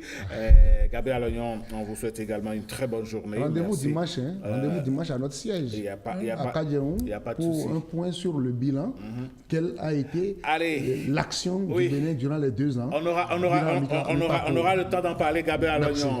Il n'y a pas de souci. Merci beaucoup. Mesdames, Messieurs, on va laisser Gabriel Lognon descendre du plateau pour céder sa place à quelqu'un d'autre. Mais en attendant, on va parler aujourd'hui de stratégie et de stratagème pour le succès, Patrick? Oui, stratégie pour le succès. On est toujours dans le volet éducationnel. L'éducation, on est à la rentrée. On a fait déjà on est en train d'achever la 3e semaine de la rentrée. 3e semaine plutôt. Et on est sur un chemin où on veut conduire les enfants à la fin de l'année au succès. Et il y a avec nous un coach parental. Coach parental, Fugien Savangonou, bonjour. Ah oui, Monsieur Patrick, bonjour. Alors, en tant que coach parental, on est en début d'année. D'abord, est-ce que les parents ne sont pas déjà eux-mêmes des coachs? Ils ne doivent-ils pas jouer le rôle de coach, chaque parent? Les parents constituent d'une manière ou d'une autre les tout premiers coachs de leur enfant. Oui. S'ils ont l'information, bien évidemment. Parce qu'il n'y a que celui qui a l'information qui pourra guider. Donc, ils sont les tout premiers coachs. Parce qu'au-delà de tout, des coachs, nous, qui venons, c'est avec les parents que les enfants restent. Donc, les parents doivent avoir les outils qu'il faut pour amener leur enfant à aller en altitude en termes de résultats. Donc, l'idéal, c'est que les parents aussi, ils le sont naturellement, mais qu'ils aient toute l'information afin de supplier aux coachs quand ils ne sont pas là et aux autres enseignants et consorts dans le résultat, dans les performances de leur enfant, champion et du succès. Oui. Et en parlant de performance des enfants, vous avez pensé qu'il doit y avoir un contrat qui est signé entre qui et qui d'abord? D'abord, il faut commencer par comprendre, vous l'avez dit dans votre introduction, le rêve de tous les parents, c'est de voir réussir leur enfant. Oui, mais la réussite, c'est à la fin de l'année scolaire. Oui. Attendre à la fin de l'année scolaire pour parler de réussite, on ne sait pas ce qui pourrait arriver. Mais vous comprenez avec moi que l'année scolaire est saucissonnée en semestre, en trimestre ou en composition, qu'on soit primaire, secondaire ou au supérieur. Donc, réussir à la fin de l'année consisterait à réussir à la première composition d'abord, au premier trimestre ou au premier semestre. Parce que tout enfant qui commence par avoir de bons résultats a envie d'aller en altitude. Mais quand il est là-bas, il doit passer son temps à revoir ses lacunes. Donc, dès le début, nous disons qu'il faut préparer les éléments de la réussite scolaire de nos enfants. Quels sont ces éléments déjà? C'est ça le contrat. Le contrat c'est de voir avec mission. l'enfant, de dire à l'enfant, tu as un contrat, tu dois réussir. Comment ça se passe, le contrat entre le parent et son enfant? Vous vous rappelez avant, nous jeunes, avant, quand on était petits, lorsque la rentrée veut commencer, les parents nous réunissaient au salon pour dire, toi, tu dois avoir tel résultat, toi, tu t'amuses, toi, tu n'aimes pas recopier telle leçon. Et c'était verbal. Mais nous disons avec le coaching que cela doit être structuré et que ce soit un contrat. Et le contrat, c'est quoi, comme vous le dites si bien? C'est un certain nombre de performances que l'enfant doit atteindre dès la première composition, dès le premier trimestre ou premier semestre, ou quand il est à l'université au premier semestre. Donc, c'est un ensemble d'éléments. On s'accorde là-dessus. Vous savez, j'entends souvent parler de suivi scolaire. Les parents doivent suivre leurs enfants. Quand moi j'entends ça, je ris. Ils doivent suivre quoi? Et là, on go le suivi parental, c'est le suivi des objectifs que nous avons décidé d'avoir ensemble. C'est ça ce suivi. Et voici chacun est en train de remplir son contrat. Donc le suivi parental n'est rien d'autre que ce contrat que nous disons que chacun doit respecter pour qu'à la fin, qu'il y ait des motivations qui ont déjà même commencé dans la maison parce que quand l'enfant a tel nom déjà, on le motive. Donc le suivi parental est sur le contrat qu'on a décidé d'avoir. Alors, si vous le permettez, j'ai bien envie de vous poser cette question, Monsieur Avangonou. Quels sont on a parlé des parents, on a parlé des enfants, mais est-ce qu'il y a d'autres acteurs qui interviennent dans le contrat de mission scolaire? Vous savez, le professeur, l'enseignant, quand il vient en salle, le tout premier jour, il établit son contrat didactique. Cela veut dire que les enfants ont déjà un contrat avec leur enseignant. Mais il est important que l'environnement dans lequel l'enfant reste souvent, qu'il y ait aussi un contrat pour être en harmonie avec ce qui se fait à l'école. D'où le fait que nous parlons de contrat de mission scolaire réalisé dans l'environnement familial de l'enfant. Donc c'est pour être en harmonie avec ce qui se fait de l'autre côté. Non seulement pour être en harmonie avec ce qui se fait, mais pour être en harmonie avec la réussite de nos enfants. Parce qu'on ne peut jamais réussir si on n'a pas un objectif à entendre. Donc nous voulons que nos enfants établissent très tôt ce que nous appelons la trilogie du succès. Pour réussir demain, ils donnent un contrat de Egbe. Chaque enfant doit avoir son contrat. Merci pour la voix d'enfant. La trilogie, vous avez parlé de trilogie. La trilogie du succès. Rappelez-nous cette trilogie. La trilogie du succès, c'est quoi? Qui est sur l'approche par capacité. Parce que nous ne faisons pas notre coaching pour aller dans tous les sens. Nous sommes d'abord dans l'approche par capacité qui dit quoi? Le succès est dans l'action. Oui. Tout le monde peut dire ça. Mais quand on dit maintenant que le succès est dans l'action, la trilogie du succès vient dire quoi? Pour réussir, il faut un objectif. Oui. Il faut la programmation de l'action scolaire, c'est-à-dire il faut avoir un emploi du temps. Et il faut évaluer l'action scolaire. Donc la trilogie du succès, c'est objectif, programmation, évaluation. Et c'est ça le contrat de mission scolaire qu'il y a au primaire, qu'il y a au secondaire, qu'il y a au supérieur. Et le même principe doit être appliqué à la maison. Oui, c'est le même principe appliqué à la maison. Et quand nous parlons de ce contrat-là, on le disait tout à l'heure, quand l'enfant est au primaire, oui, il y a la première composition. On dit qu'il faut avoir ton objectif global. C'est quoi? Son objectif global, c'est quoi? C'est le rang qu'il veut occuper pour la première composition. Mais attention, l'intervalle de rang, je vais dans les 5 premiers. Moi, j'ai fait avec un enfant qui est dans les 3 premiers. Parce qu'elle passait en étant deuxième. Donc, je suis dans les 5 premiers, papa ou maman. Je suis dans les 10 premiers. Ou je suis même dans les 15 premiers. Parce que si votre enfant passe en étant 20e de la classe, ne lui demandez pas du jour au lendemain pour la première composition d'être dans les 5 premiers. Mais mieux, on ira progressivement. Parce que réussir, c'est prendre les escaliers. Donc, c'est progressivement que nous irons. Mais il peut être dans les 20 premiers et avoir une bonne moyenne. Oui, très bien. Tout dépend de la moyenne du premier. Oui, voilà. De la classe. Il y a des classes où les gens sont... On a de bonnes, mais il y a des classes où le premier à 14, ou bien au premier là, et le premier à tel. Donc ça dépend. Il peut même se retrouver, il peut passer en étant 20e et se retrouver dans une classe, et même premier de la classe. Ça dépend des éléments que nous avons en face de nous. Donc ce contrat au secondaire, c'est quoi d'abord? L'objectif global, c'est quoi? C'est la moyenne que je vais avoir au premier trimestre. Voilà. Papa, je vais avoir 14, 15. J'en ai vu un 16, 17. Parce qu'on a déjà réalisé avec plusieurs familles. Donc quand je suis au secondaire et que je dis, le contrat, c'est d'abord mon objectif global. Quelle est la moyenne que je vais avoir au premier trimestre? Bravo. Mais est-ce que les parents sont déjà en retard par rapport à l'objectif? Si ces parents n'ont pas encore demandé aux enfants quel est ton objectif, est-ce qu'on est à 3 semaines de la rentrée? Est-ce qu'on est en retard pour demander? Après la rentrée, pardon. 3 semaines après la rentrée. Est-ce que les parents qui n'ont pas pu faire l'exercice sont en retard? Être en retard, c'est de ne pas pouvoir essayer. Donc, ils ne sont pas en retard. Être en retard, c'est de ne pas pouvoir le faire. Ils peuvent toujours le faire parce que les compositions commencent dès les 20 par là. Les premières compositions, les premiers devoirs. Vous savez, nous sommes à l'école. Je quitte ici, je vais dans des établissements partenaires. Je suis le soir dans des maisons pour faire des cours de coaching. Donc ce contrat, c'est ça. Au secondaire, je disais qu'il faut, l'objectif global, c'est la moyenne. Mais quand on dit on va avoir 14 de moyenne, là, tout le monde peut dire ça. Quelle est la moyenne que tu veux avoir dans chaque matière? C'est ce que nous appelons l'objectif des compétences. Qui au primaire, c'est la note que tu veux avoir pour la première composition dans chaque matière. Et quand on finit de dire ça, tout ça, c'est des notes. Oui. Mais vous savez que réussir, c'est une question d'attitude. L'autre a dit que ce sont nos attitudes qui nous permettent d'aller en altitude. Oui. Donc nous demandons à nos enfants, champions, élus du succès, de fixer leur objectif des attitudes. Quand on est en sixième, souvent, ils n'écrivent pas bien. Papa, je vais bien écrire les cours. C'est un objectif des attitudes.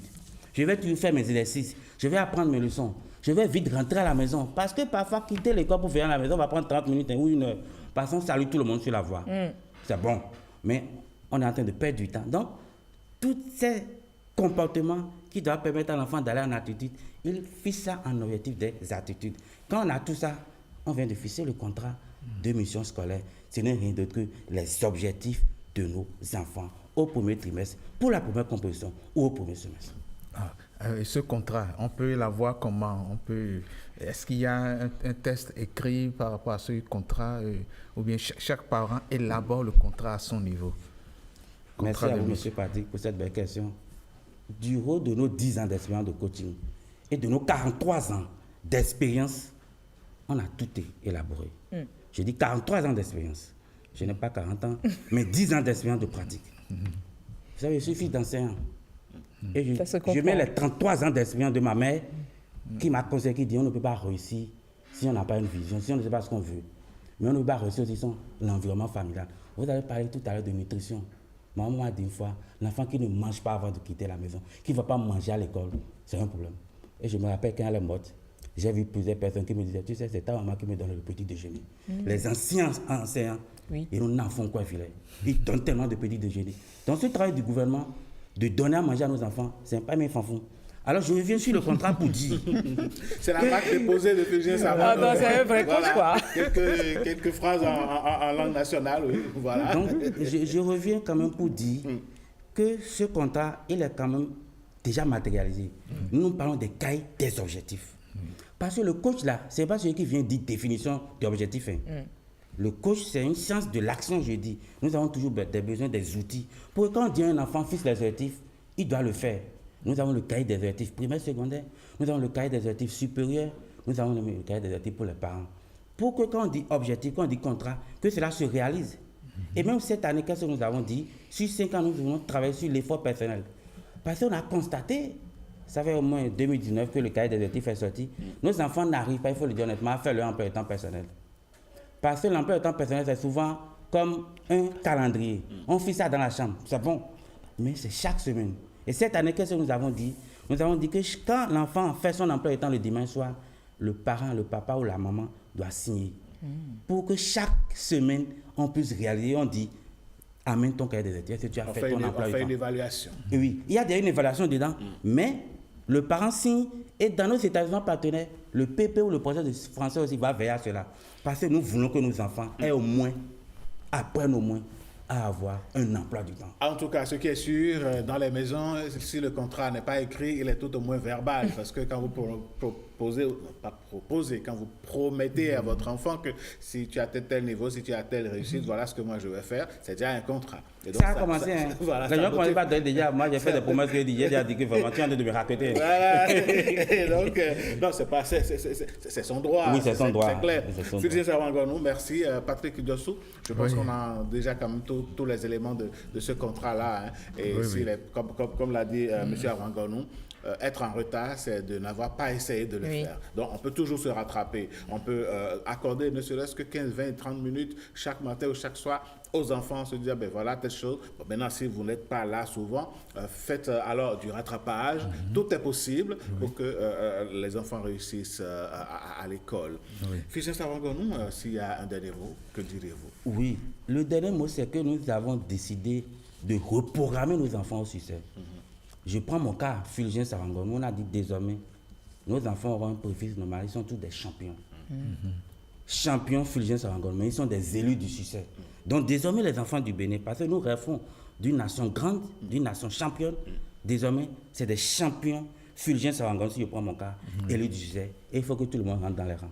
Donc, champion Patrick Diossou, élu du succès. Allez, merci beaucoup. On va donc vous souhaiter une très bonne journée. Revenez-nous quand vous voulez, toujours pour apporter ces ressources-là pour les parents, pour les enfants aussi. Peut-être qu'il y en a des collégiens et des étudiants qui vous suivent en ce moment. Allez, mesdames, messieurs, on va passer donc à une autre rubrique. Et oui, nous aimons le faire par ici. Et nous l'avons dit en début d'émission, voilà, que l'art est multidimensionnel. Et quand on prend la musique, il y a le slam. Et quand on parle de slam, c'est un art à part entière. Voici le tapis qui va installer Ghislaine Adimi.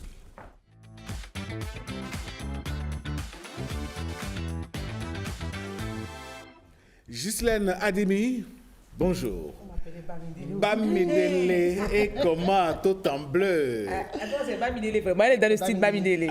Ça, c'est sa culture. Ça, j'aime bien, avec le tabla. Voilà. C'est quel style ça? Comment on appelle ça? Ben, ça, c'est du chez moi, de toute façon. C'est la yao. C'est la yao. La yao. Voilà. Ah, d'accord. Celle que toutes les autres femmes doivent pouvoir respecter. Voilà. Si est-ce que je n'inspire pas le respect? Et comment? C'est yao de qui? Attention. C'est yao de son homme. Yao, voilà. Merci. Merci à vous, Ghislaine Bamidele Adimi. Ce matin, vous avez choisi donc de nous parler du slam. Exactement. Bonjour Alain, bonjour Yasmine. Bonjour Bamidele. Chers amis téléspectateurs, merci. Allez, c'est quoi déjà votre prénom traditionnel? Vous voulez vraiment savoir? Oui, bien sûr. Je vous le dis maintenant ou à la fin? Tout de suite. Allez, recevez votre... Voilà, on est vendredi. Vendredi, on fait culture. Vendredi, on fait culture. Alain, il a planté le décor. Nous allons parler de slam. Et pour que tout le monde soit au même niveau d'information, je vous invite à suivre rapidement ceci. Je suis sûr qu'on comprendra ce qu'on appelle le slam.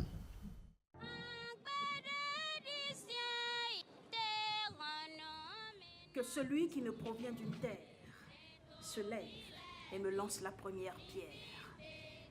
Comme tout homme, une terre fut le premier reflet de mon ombre. Moi, je suis une graine de sable vert, jaune, rouge. Je suis une pépite des pierres polies par un pays noir de souche. Je suis un veau d'or. Je suis la semence sacrée du vaudou. Je suis l'Amazone, la femme soldat dont la voix vibre de vie au son des canons. Je suis la vaillante qui va de mont en mont affronter les touches à mon pays sans zinzin.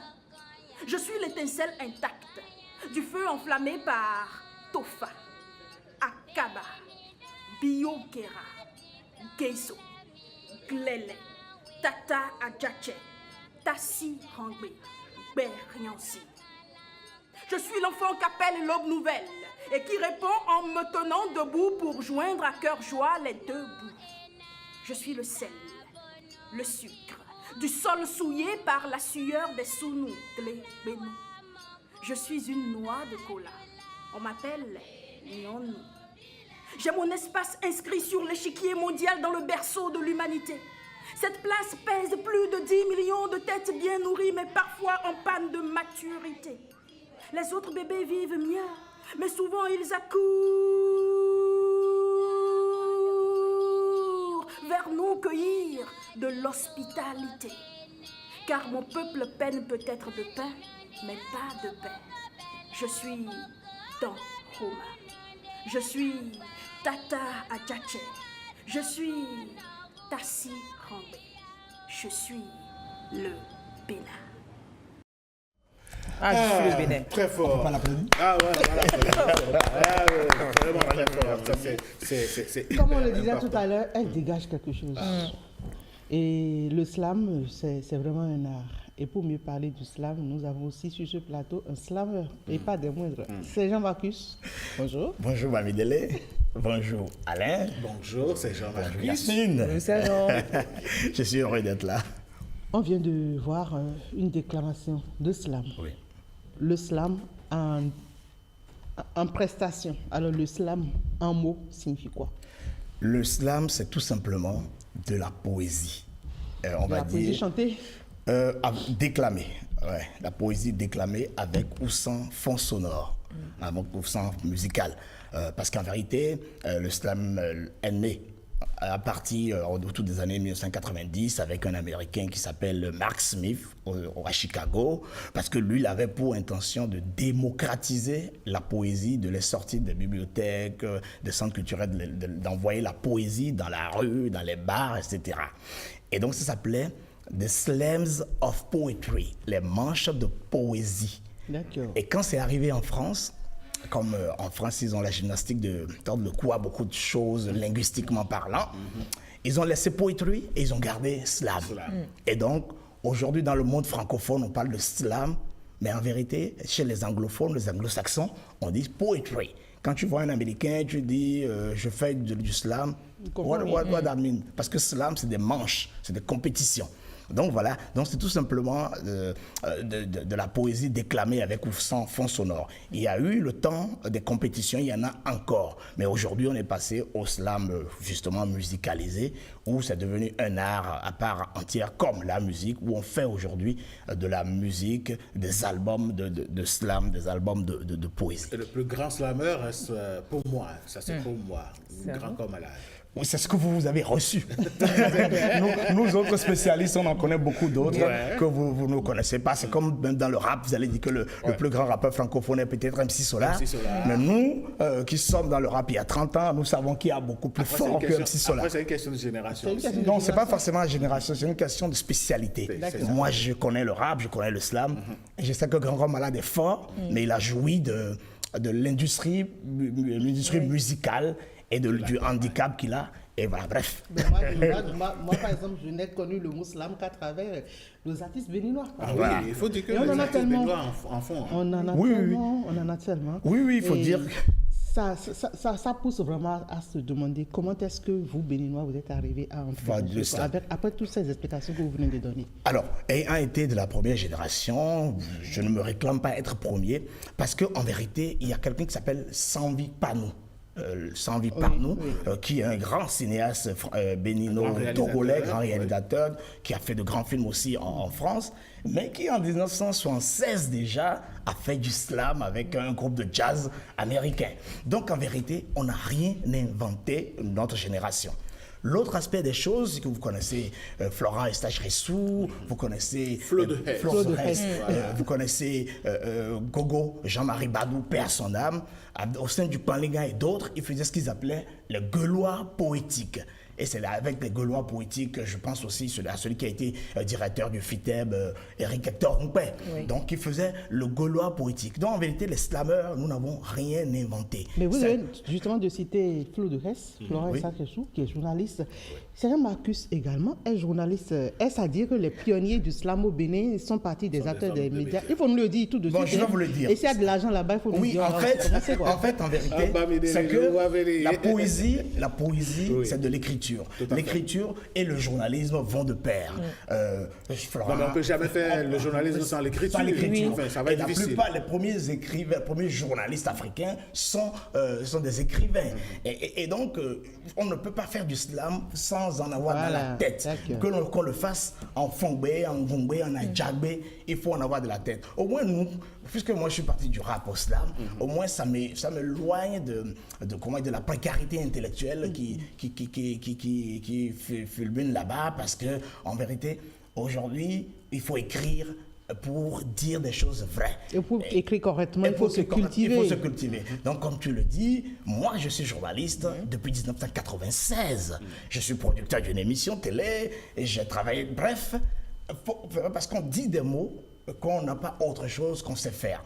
Donc, voilà, pour revenir peut-être à l'historique du slam au Bénin, donc autour des années 2005, il y a eu M. Ousmane Aledji, qui justement, à la base après avoir écouté Grand Corps Malade, a fait ce qu'on appelle un spectacle qui s'appelle un spectacle de théâtre, de slam théâtralisé, qui s'appelait Contradiction. Et dans ce spectacle, il y avait moi, il y avait Ignace Don Betok, c'est pas pour rien qu'on le retrouve sur l'autre grand spectacle. Il y avait eu Comber Kenom et Freddy Falonbo. Comber Kenom, l'homme à la voix. L'homme à la grande voix. Et donc, on a fait ce texte, on a fait ce spectacle. Et puis après, qu'on le veuille ou non, autour de 2006, il y a eu l'association Bénin Slam de Thibaut Adotanou, donc Thibaut le magicien, qui est slameur, et Kamal et d'autres, donc qui ont lancé le mouvement. Moi, j'ai été le premier président du premier du premier concours, etc. Donc, autour des années 2006, voilà. Et après, j'ai fait ce qu'on avait appelé le premier single en 2008. Ça s'appelait Slam pour mes 48 ans. Mais être premier ne veut rien dire. C'est Jean-Marcus, moi, j'ai envie de vous poser cette question. Comment comprenez-vous la faculté des artistes, de certains artistes béninois slameurs, à exploiter nos langues nationales pour leur œuvre? Mais c'est ce qu'il faut d'abord. Moi, je suis d'ailleurs jaloux d'eux parce que je n'ai pas cette force dans nos langues nationales. Non, c'est ce qu'il faut. Et je pense qu'ils le font bien. On peut citer Gopal Das. Gopal Das, il est en tête. Samson Awien Kayou. Voilà, oui, Awien Kayou qui le fait si bien. Là, il y a Jamil Mamagao qui est aussi écrivain, mais qui le fait en batonou et en français. Il y a Bravo qui le fait aussi en batonou. Il y a plein d'autres qui le font en fongbe. Donc, je pense que c'est bien une aubaine pour nos langues. Et moi, je pense même que comment on dit, des institutions en charge de la promotion de nos langues nationales, aussi bien du français, doivent appuyer le mouvement slam parce que c'est une nouvelle invention, un nouvel usage de nos littératures. De nos littératures, hein, c'est Jean-Marcus, mais est-ce qu'on peut dire avoir de l'écriture, avoir de beaux textes, mais tant qu'on n'a pas la voix, on ne peut pas faire du slam? Non, évidemment. Sur scène, évidemment, il faut savoir porter le texte. Il faut avoir la déclamation, il faut avoir la prononciation, il faut avoir la voix qui va avec. Et c'est là que n'importe qui ne peut pas être slameur. Je suis totalement d'accord, n'importe qui. Sinon, et c'est là, moi, j'appelle souvent mes jeunes frères qui écrivent parfois des textes terre à terre, juste parce qu'ils ont fait 2 rimes à la fin. Ils disent que c'est un texte de slam, c'est-à-dire dans le genre, je suis à la télé, je suis à la télé, je parle du slam. Alors si tu viens nous voir, essaye, fais, déclame. Et on se dit qu'on a déjà fait un texte de poésie. Ah non, pas du tout. Pas du tout. Sans que le texte ait une profondeur. La rime n'est pas la mesure de la poésie. On peut ne pas faire de la rime et faire de la grande poésie. On va d'ailleurs suivre rapidement Seigneur Marcus en prestation. Élégance du langage, fantaisie des peuples, esthétique du verbe, folie des dieux, richesse d'une langue tirée à U et à Dia, des ghettos les plus obscurs aux confins les plus reculés, démembrés, désarticulés mais toujours fièrement bien prononcés, tiraillés entre l'empressement d'un Parisien qui avale ses syllabes, le déboulement d'un Dakarois et l'indolence d'un Cotonois. La sincérité incomprise d'une marchande de Dantopa qui vous bouscule violemment et vous lance doucement. Le sourire radieux d'une serveuse de Calavi qui s'affuble de sa plus belle éloquence et vous dit « Bonne assise ». Oh, grammaire, grammaire, grammaire bousculée mais grammaire riche de nos fautes. Elle prend les couleurs et les formes de la terre qui l'abrite pour hurler nos rages et les poids sur nos consciences, les beautés, les laideurs de nos idiomes, de nos histoires, le charme et la poésie de nos coutumes, nos totems, nos interdits, nos vices et nos vertus, le drame et la comédie de nos vies, de nos vécus. Quand des lignes ardentes s'écrivent en lettres de sang et de larmes pour tenser les barbaries du monde et l'arrogance du capital, il y a urgence, oui, il y a urgence de triturer, de torturer la langue, la coudre et la recoudre avec du fil blanc-noir, du fil jaune-rouge, du fil d'hommes et de femmes. Alors moi, je l'argotise, la stylise comme le Hatchagbe, la martèle comme le Fongbe, la créolise comme les insulaires, oui. Car je viens de ci, de là, de là-bas. Je viens de là où le rêve est évanescent. Oh, cacophonie de voix, choc de vérité. Alors, le français, pourquoi faire?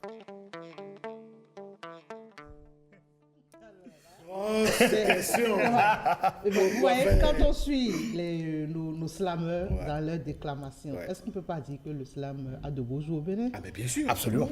Bien sûr. Moi je pense que le slam, c'est même, je prendrais le risque de dire que c'est une graine qui n'a même pas encore poussé. Exactement. Totalement d'accord. Regardez de Harmonia, c'est Jean-Marcus. Harmonie qui a peint l'Amazone, la femme béninoise. C'est Jean-Marcus qui, à travers ce texte, vient de peindre le Bénin, les valeurs de notre nation. Ghislaine, bonne assise. En vérité, l'histoire de ce texte-là, c'est à l'occasion du forum Notre Futur que l'ambassade de France et l'Institut français ont organisé. Et il fallait questionner l'usage et l'utilisation que l'on fait de la langue française. Et donc, les enrichissements que nous faisons à partir de nos vécus, mais aussi de nos idiomes et de ce que nous, du français que nous parlons dans la rue. Le bonne assise, ça n'existe pas en français. Doucement, quand on bouscule quelqu'un. Vous êtes là. Mais c'est notre invention. C'est notre apport à la langue française. Aujourd'hui, le doucement a toute sa valeur d'aider. En vérité, comment on traduit ça en français? La mondiale. Donc, pour vous dire que non, le slam a une longue vie encore parce que depuis le Bénin n'a pas encore sa fédération de slam. Ah ouais? Donc, alors qu'il y a des jeunes qui viennent. Donc, du coup, nous sommes les traitements sont en cours. Je pense à un slameur qui s'appelle Sejo et à d'autres. Il y a l'Amazone des lettres, la toute petite. Oui. Et parlant justement de toute petite, vous ne croyez pas si bien dire, je vais demander à Marvin de nous rejoindre. Pas parce qu'elle est petite. Marvin, rejoignez-nous sur le plateau. Avec Marvin, nous parlons médias, éducation aux médias. Mais nous allons rester justement avec le slam pour vous poser cette question. Dites-moi. Est-ce que les aînés que vous êtes, est-ce que les pionniers que vous êtes, avec les cadets qui vous suivent, est-ce que vous pensez former des générations futures? On n'a pas le choix. La transmission est importante, elle est obligatoire. Moi, c'est vrai que je fais mille et une choses, mais c'est un cheval de bataille pour moi, je dois le faire. Et justement, ça va être l'une des actions ou l'un des projets que notre fédération qui va être créée, dont ne vous en faites pas, je ne suis pas sûr d'en être le président, mais cette fédération va naître bientôt. Et cette fédération a donc ce plan comme dans son cahier de charge de former les jeunes, de transmettre, parce qu'évidemment, on a des jeunes slameurs qui arrivent, qui ont envie de faire de la poésie, mais qui n'ont pas encore les rudiments de l'écriture, les rudiments de la diction, de la prononciation, de la posture scénique. Donc, c'est des choses qu'on doit transmettre, évidemment. Marvin, est-ce que vous... Bonjour. Bonjour. Comment ça va? Ça va bien, vous? Vous connaissez le slam? Oui. Vous avez déjà écouté du bon slam? Oui. Peut-être qu'elle en fait. Vous en faites? Non, j'en fais pas. Mais j'écoute beaucoup. Ah, et les oui? noms cités, oui. Il y a M. Gopal Das. Ouais. Il y a... Harmonie. Il y a Kamal. Kamal, oui. Kamal, que j'écoute beaucoup aussi. J'écoute du slam. D'accord. C'est thérapeutique. Ah, c'est thérapeutique. Ah, bah oui. Qu'est-ce que ça guérit en vous? Ça apaise les pensées. Ça apaise l'esprit. Elle a tout dit. Voilà. Sergent Bascus, vous avez envie de nous apaiser sur le plateau? Oui, qu'est-ce que vous voulez que je vous dise? Apaisez-nous. Alors, c'est vendredi, apaisez-nous. Puisqu'on est dans la profondeur, on est le vendredi. Parlez-nous de l'amour. De l'amour? Parlez-nous de Oula! Alors, donc, dans ce cas, je vous surprends. On parlera de l'amour tout à l'heure. J'ai une surprise. Fils de Tado, enfant de Djaro, mais sous dans le Koufo, je parcours le monde en passant par les rives du Congo. Parti de rien, je laisse des traces sur les cœurs des terriens. Cicatrices indélébiles dans les yeux de Méditerranéens. Yovo Mondele, Negro, Mewiu, Fulfulbe, c'est le sang rouge des Bamileke qui coule dans les veines des Bamidele. Humanoïde, avec mes traits négroïdes, un mental solide, en terre ovoïde ou chaleur torride. Je m'adapte vite, comme un caméléon, à la vitesse d'un bolide. Et sur les bords de la Seine, j'ai marché près des hommes. J'ai entendu des pleurs, des rires, des cris de mômes. J'ai vu des SDF faire la manche comme des talibés au village. Des familles sous tension, des couples au bord du naufrage. Après le gaspillage alimentaire et le pillage des éléments de la terre, c'est élémentaire, tellement clair. Mais commentaire ce commentaire devant les excès de l'homo sapiens africain ou caucasien. Moi, je suis le fruit de la rencontre, appelle-moi Afropéen. Moi, je trouve que ça va plus des Bamidele. Quand je regarde, c'est la caricature, c'est tout elle quoi en fait. C'est la qui tend la main. Ouais. Moi, je voulais lui demander de soumettre rapidement à un test de son bouquin, mais là. Il nous a dribblé. Il nous vient de Il nous a dribblé. C'est le même texte. Non, c'est pas le même texte, mais c'était pas. Ici, on voulait que vous nous parliez de Adjoke. Ah, oh là, oui.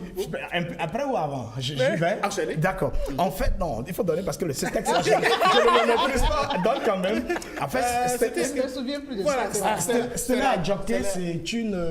Le second couplet m'intéresse beaucoup. Oui, c'est cela même. Parce que c'est ça qui parle de. Stella Adjoke, c'est une chanteuse, poétesse haïtio-canadienne venue au Bénin en 2016. Tellement elle s'appelle Stella GT. Et tellement nous l'avons vu intégrer, culturer en quelques jours qu'on lui a donné le nom de Adjoke. Et elle a changé ça sur ses réseaux. Elle s'appelle Stella Adjoke. Alors, oui, Stella Adjoke. On vit sur des contrats sans garder le contact aisé. Séparés par un écran et un clavier, pris dans les taux de likes et de selfies. On est tous les jours un peu plus séparés, étrangers dans la vraie vie. Aïe. Des couples s'échangent des TikTok dans le même lit et se privent du bonheur des murmures, des rires et des cris. Car les émoticônes ont pris la place des émotions. Le pouce bandé donne la sentence de l'extrême pulsion. Et l'influence se mesure en nombre de partages et de vues, boosté par les fausses fesses, les faux teints de peau, les fausses fortunes, les fausses histoires, les frêles niaiseries, les grandes bondieuseries et même de simples béninoiseries. Les apparences et les égos sont en pleine hégémonie. Les valeurs et les vertus sont vouées aux gémonies. Des familles échangistes naissent sur WhatsApp alors que les vrais foyers légitimes se brisent. Pour l'ego, mes congénères cherchent l'amour, mais ils cherchent plutôt le sexe et la bise. Ils rêvent du buzz pour gagner la bise et la bite. Non, là, ce matin. C'est son sujet. Oui, elle est partie dans le même temps. Je l'ai choisi exprès à cause de ma vie. Le monde numérique qui est. Et justement, à la quête des buzz et des likes, on installe parfois des applications dont on ne connaît pas vraiment les implications. Alors, Marvin, vous avez choisi ce matin de nous parler de ces contrats que nous signons sans avoir vraiment conscience de ce que cela retourne. Alors, on va installer la rubrique de Marvin avec ce tapis.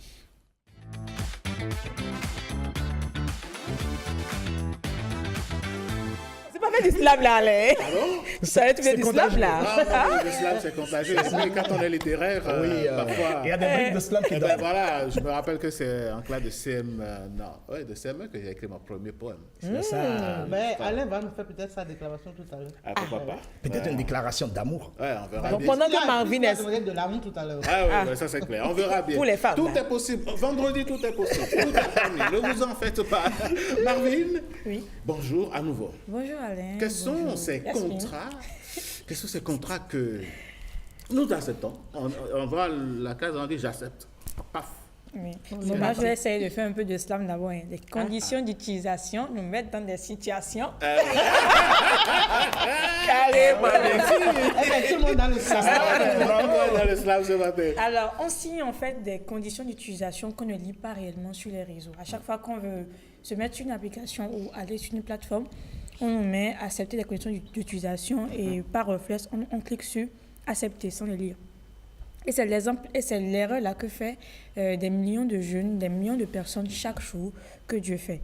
Ce que cachent vraiment ces conditions d'utilisation, si elles ne sont pas lues de fond en comble, il y a en fait la collecte massive des données personnelles, noms, photos, historique de navigation. À notre insu. À votre insu. Parfois. Localisation, parce que vous voyez souvent, même si on désactive la localisation par moment, quand on est dans des applications, souvent ça réactive la localisation sans qu'on ne sache. Il y a des microphones qui sont activés, nos caméras en face de l'écran qui sont activées, et tous ces appuis-là collectent des informations sur nous. Ensuite, il y a le partage avec les tiers.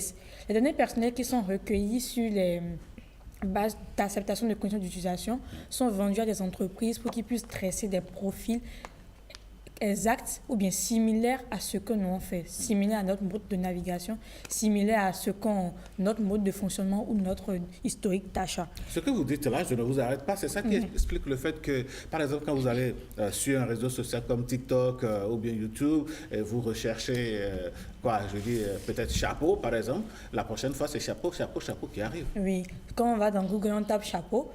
Vu qu'on a accepté la condition d'utilisation de Google, quand on tape chapeau, dès qu'on entre dans Facebook, on voit Alibaba qui nous propose des chapeaux, on voit TikTok qui nous propose des chapeaux et LinkedIn qui nous propose, pas LinkedIn, d'autres applications qui nous proposent des chapeaux.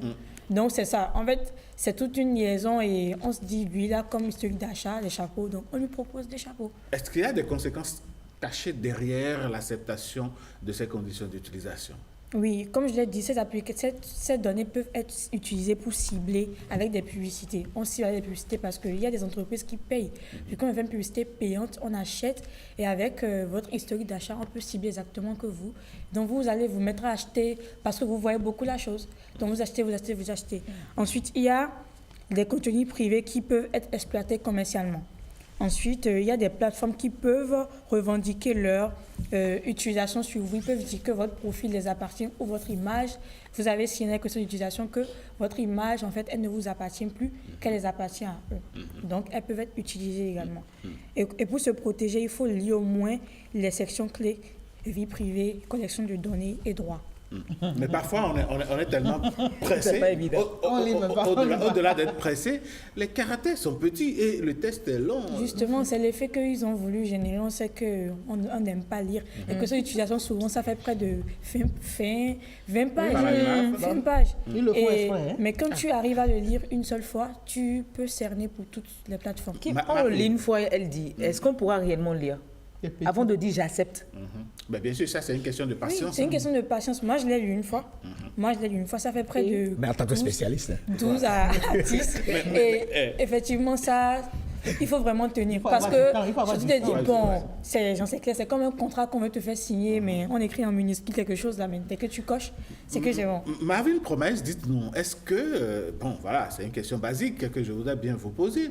Est-ce que, après avoir accepté ces conditions d'utilisation, quand je désactive, je désinstalle l'application après, est-ce que mes données sont toujours avec les gens là-bas? C'est toujours là. Vu que vous avez accepté, c'est que vous avez déjà accepté de lier votre email, tout ce que vous avez avec eux. Vous voyez déjà quand vous téléchargez... C'est un piège. Pauvre de piège. Quand vous désinstallez TikTok, oui. Vous recevez toujours dans vos mails des messages de TikTok, non? C'est ça? Vous allez accepter les coquilles? Il y a quand même la possibilité de dire je ne veux plus. Oui, tout à fait. Il y a la possibilité de dire je ne veux plus, mais il faut repartir sur un site maintenant privé et désactiver l'acceptation des cookies, que tout le monde ne sait pas. Encore que les applications vous imposent les cookies, sans l'activation de ces cookies, vous ne les installez. Ils ont besoin de vos données, ils ont besoin de nos données en fait. Donc sans ça, c'est un piège, un gros piège en tout cas. Donc il faut essayer de lire pendant le week-end. Dès qu'on lit une fois, pendant le week-end, il y a des vidéos qui nous attendent. Ah ben oui. Dès qu'on peut également faire des recherches. Dès qu'on lit une fois, en fait, on peut éviter le piège et surtout le niveau 3. Parce que c'est bien d'accepter une chose, mais il faut aussi connaître ses droits pour pouvoir revendiquer quand une situation se pose. C'est important. De toutes les façons, on est en plein dans le numérique. Il y a de plus en plus de pièges, mais il y a des gens comme vous, des consultants comme vous, voilà, comme j'aime bien vous appeler, Marvin, pour attirer notre attention sur un certain nombre de gestes, surtout à l'heure et à l'ère de l'intelligence artificielle avec laquelle on peut fabriquer énormément de choses, mais alors énormément de choses, nous l'avons dit, nous on en est victime pratiquement tous les jours. Oui, ne soyez pas surpris de voir Ghislaine Bamidele clonée avec son tabla bien habillé et tout. Vous parlez de quelque chose qui n'existe pas, alors que c'est... C'est la publicité de tabla pour quelqu'un là. De tabla pour quelqu'un. Si seulement la personne pourrait comme ça me donner des tablas. Ah, mais parlons justement de personnes qui pourraient nous donner du tabla ou des chapeaux. Chers amis téléspectateurs, vous qui êtes entrepreneurs, est-ce que vous savez que le plateau de Bonjour le Bénin est pour vous? Vous pouvez décider de sponsoriser cette émission, peu importe la durée, peu importe l'activité que vous faites. Vous êtes au bon endroit en réalité. Vous pouvez décider, par exemple, si vous êtes restaurateur, d'offrir le petit déjeuner à toute l'équipe tous les jours, ou bien un jour sur deux, ou bien je veux venir tous les jours. C'est là qui décide de venir faire le petit déjeuner. Et en retour, ben, écoutez, c'est de la publicité que nous vous faisons, et vous voyez ça avec la direction générale, mais la chose est possible. C'est la même chose pour les stylistes, pour les habillés, pour les prêt-à-porter. En fait, je voudrais faire un plaidoyer global sans faire de la pub, justement. Nous sommes dans le même métier. C'est compliqué, c'est compliqué. Les gens ont l'impression aujourd'hui qu'avec les réseaux sociaux, qu'ils peuvent tout faire. Or, c'est faux. Ils vont faire une partie. Ils vont faire une partie. Les médias classiques, ça a encore de l'importance. Tout le monde n'est pas forcément sur les réseaux sociaux. Même lorsque les gens y sont, ils scrollent, ils ne gardent pas beaucoup de choses. Mais quand on vient sur ce plateau, et sur d'autres, il y a un caractère plus officiel. Être sur les réseaux, c'est bien, mais être à la télé, c'est magistral. Donc, la télévision publique qui est regardée partout au Bénin. Nous, on est sur une autre chaîne, mais ici, c'est regardé partout. Et la diaspora béninoise, quand elle veut s'informer, c'est d'abord la télévision nationale. Absolument. Donc, les annonceurs, ne croyez pas que tout est avec les influenceurs, que tout est avec les réseaux. Revenez à la base, c'est la base. Nous aussi, on va influencer les choses des autres. Absolument.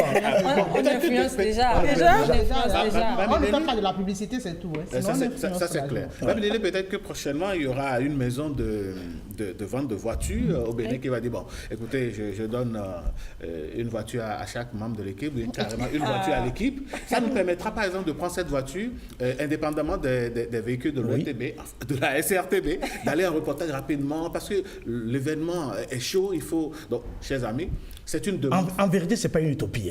Ça s'est fait en Afrique du Sud, en France ou à Abidjan.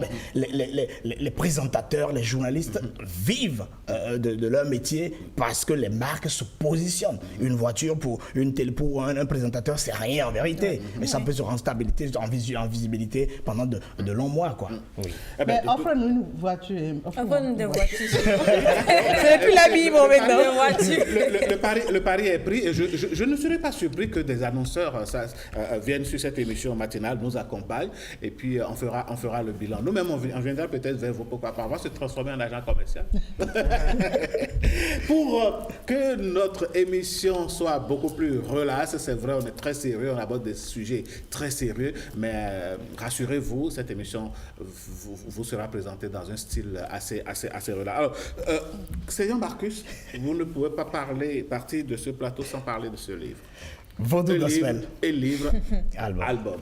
Pourquoi? Parce qu'à l'intérieur... Oui, c'est tombé. C'est pas grave. Je vais le dire. Il y a le CD, mais c'est la clé USB qui vient de tomber. C'est pas grave. C'est pas grave. On va le dire. Oui. C'est en dessous de la chaîne. C'est pas grave. Je vais chercher après. Alors donc, c'est un album. C'est un livre. À l'intérieur duquel on a le CD ou la clé USB. Mais où? C'est-à-dire que celui qui veut, il y a des gens qui ont encore des lecteurs CD. Paradoxalement, justement, en France, quand vous allez dans les spectacles, en France, en Europe, vous jouez, les gens préfèrent acheter des CD. Moi, j'ai voulu positionner à la FNAC, parce que c'est à la FNAC, la clé USB. On m'a dit que la clé USB n'est pas un support de musique, que c'est le CD ou le vinyle. Donc, c'est pour dire que ici, nous avons tendance souvent à dépasser les choses, à dire non, moi, je n'écoute plus de CD. C'est déjà dépassé. C'est faux. Mais l'autre chose, est-ce que c'est pas parce que dans nos voitures aujourd'hui, on est beaucoup plus multimédia, on met la clé quelque part, ou bien par exemple avec le téléphone, on est connecté Bluetooth, on doit partir d'ici et puis bon, on est plus numérique que les inventeurs du numérique. C'est ça. Bon, bref. Alors, donc, Vaudou Gospel, je ne le dirai jamais assez, c'est cet album donc fait de 15 titres de poésie avec de la musique. C'est pas de la musique, c'est pas de la MAO, c'est pas de la musique faite sur un ordinateur. Certes, on a utilisé l'ordinateur, mais quand tu regardes à la page, en avant-dernière page, tu verras le crédit des musiciens, des arrangeurs qui sont intervenus sur cet album. Donc c'est un vrai album de musique et c'est un vrai album. C'est une énorme collaboration avec tout le monde artistique du Bénin. Absolument. Il y a Fatigue, il y a Fatigue, il y a Nel Oliver, il y a Don Metok, il y a le duo Landry Plus, il y a bien d'autres. Donc, c'est de l'argent, c'est de l'investissement. Mais avant cela, il fallait écrire les textes. Et comme moi, j'aime à dire que on a beau dire que je suis hermétique, que je joue les intellos, mais je n'ai pas le choix, je suis intello, point. Et qu'est-ce que ça fait? Je suis intello. Ça fait intello. Donc, j'adore être intello. Quelle est la raison fondamentale pour laquelle... Généralement, les livres, c'est noir sur blanc. Oui, en fait, c'est l'aspect artistique. Déjà, je ne sais pas si vous vous souvenez, j'avais mon premier groupe de rap s'appelait Noir sur blanc. Mais déjà ça, mais c'est que vous voyez le noir, le blanc et le rouge, qu'on le veuille ou non, sont caractéristiques de nos religions traditionnelles. C'est ces couleurs-là qui portent nos religions traditionnelles. Allez, on ne va pas bavarder jusqu'à ne pas nous faire le slam là ici. Je vais vite faire ça. C'est Alain qui va le faire. J'aimerais savoir. Allons-y. Mesdames demandent quelque chose. Alors, Vaudou Gospel, parce que nous sommes à l'ère des retrouvailles de notre identité. Je l'ai déjà dit ici. Les chansons gospel, pas la religion chrétienne, les chansons gospel sont nées de la rencontre entre nos ancêtres partis d'ici, donc du temps de l'esclavage, qui sont partis avec nos richesses traditionnelles. On aura compris, le temps nous a rattrapés, mais ma déclamation sera à l'endroit des téléspectateurs. Pour nous, vous portez de l'attention, et nous, pour nous, c'est vraiment une question d'admiration. Je sais qu'avec votre affection, nous irons toujours de gloire en gloire pour porter plus haut le flambeau de notre pays si beau. Mesdames et messieurs. Alors, vous avez vu l'expression? Ah non. Bravo. Allez, merci. Ah ben, il est vraiment malheureusement l'heure. Voilà, on aura aimé continuer cette émission. Merci à Christelle Sagoran. Je l'ai surnommée. Est-ce que j'ai dit son surnom ici? Non. Non, je garde ça pour une autre occasion. Merci à Christelle Sagoran. Merci à Arnaud Tosset. Merci à Karamat Agbataou, notre boule d'énergie par ici. Merci à chacun et à tous. On boucle ainsi la semaine. Dès le lundi, vous retrouverez Rachida Biom-Maman. Moi, je serai appelé sur d'autres fronts, histoire de vous retrouver dans quelques semaines. Bonne journée à chacun et à tous. Et surtout, votre week-end, profitez-en au maximum. Mais n'oubliez jamais. Faites du slam. Souriez surtout. Mais n'oubliez jamais que l'alcool et le volant ne font jamais bon ménage. Au revoir. Vraiment pas du tout.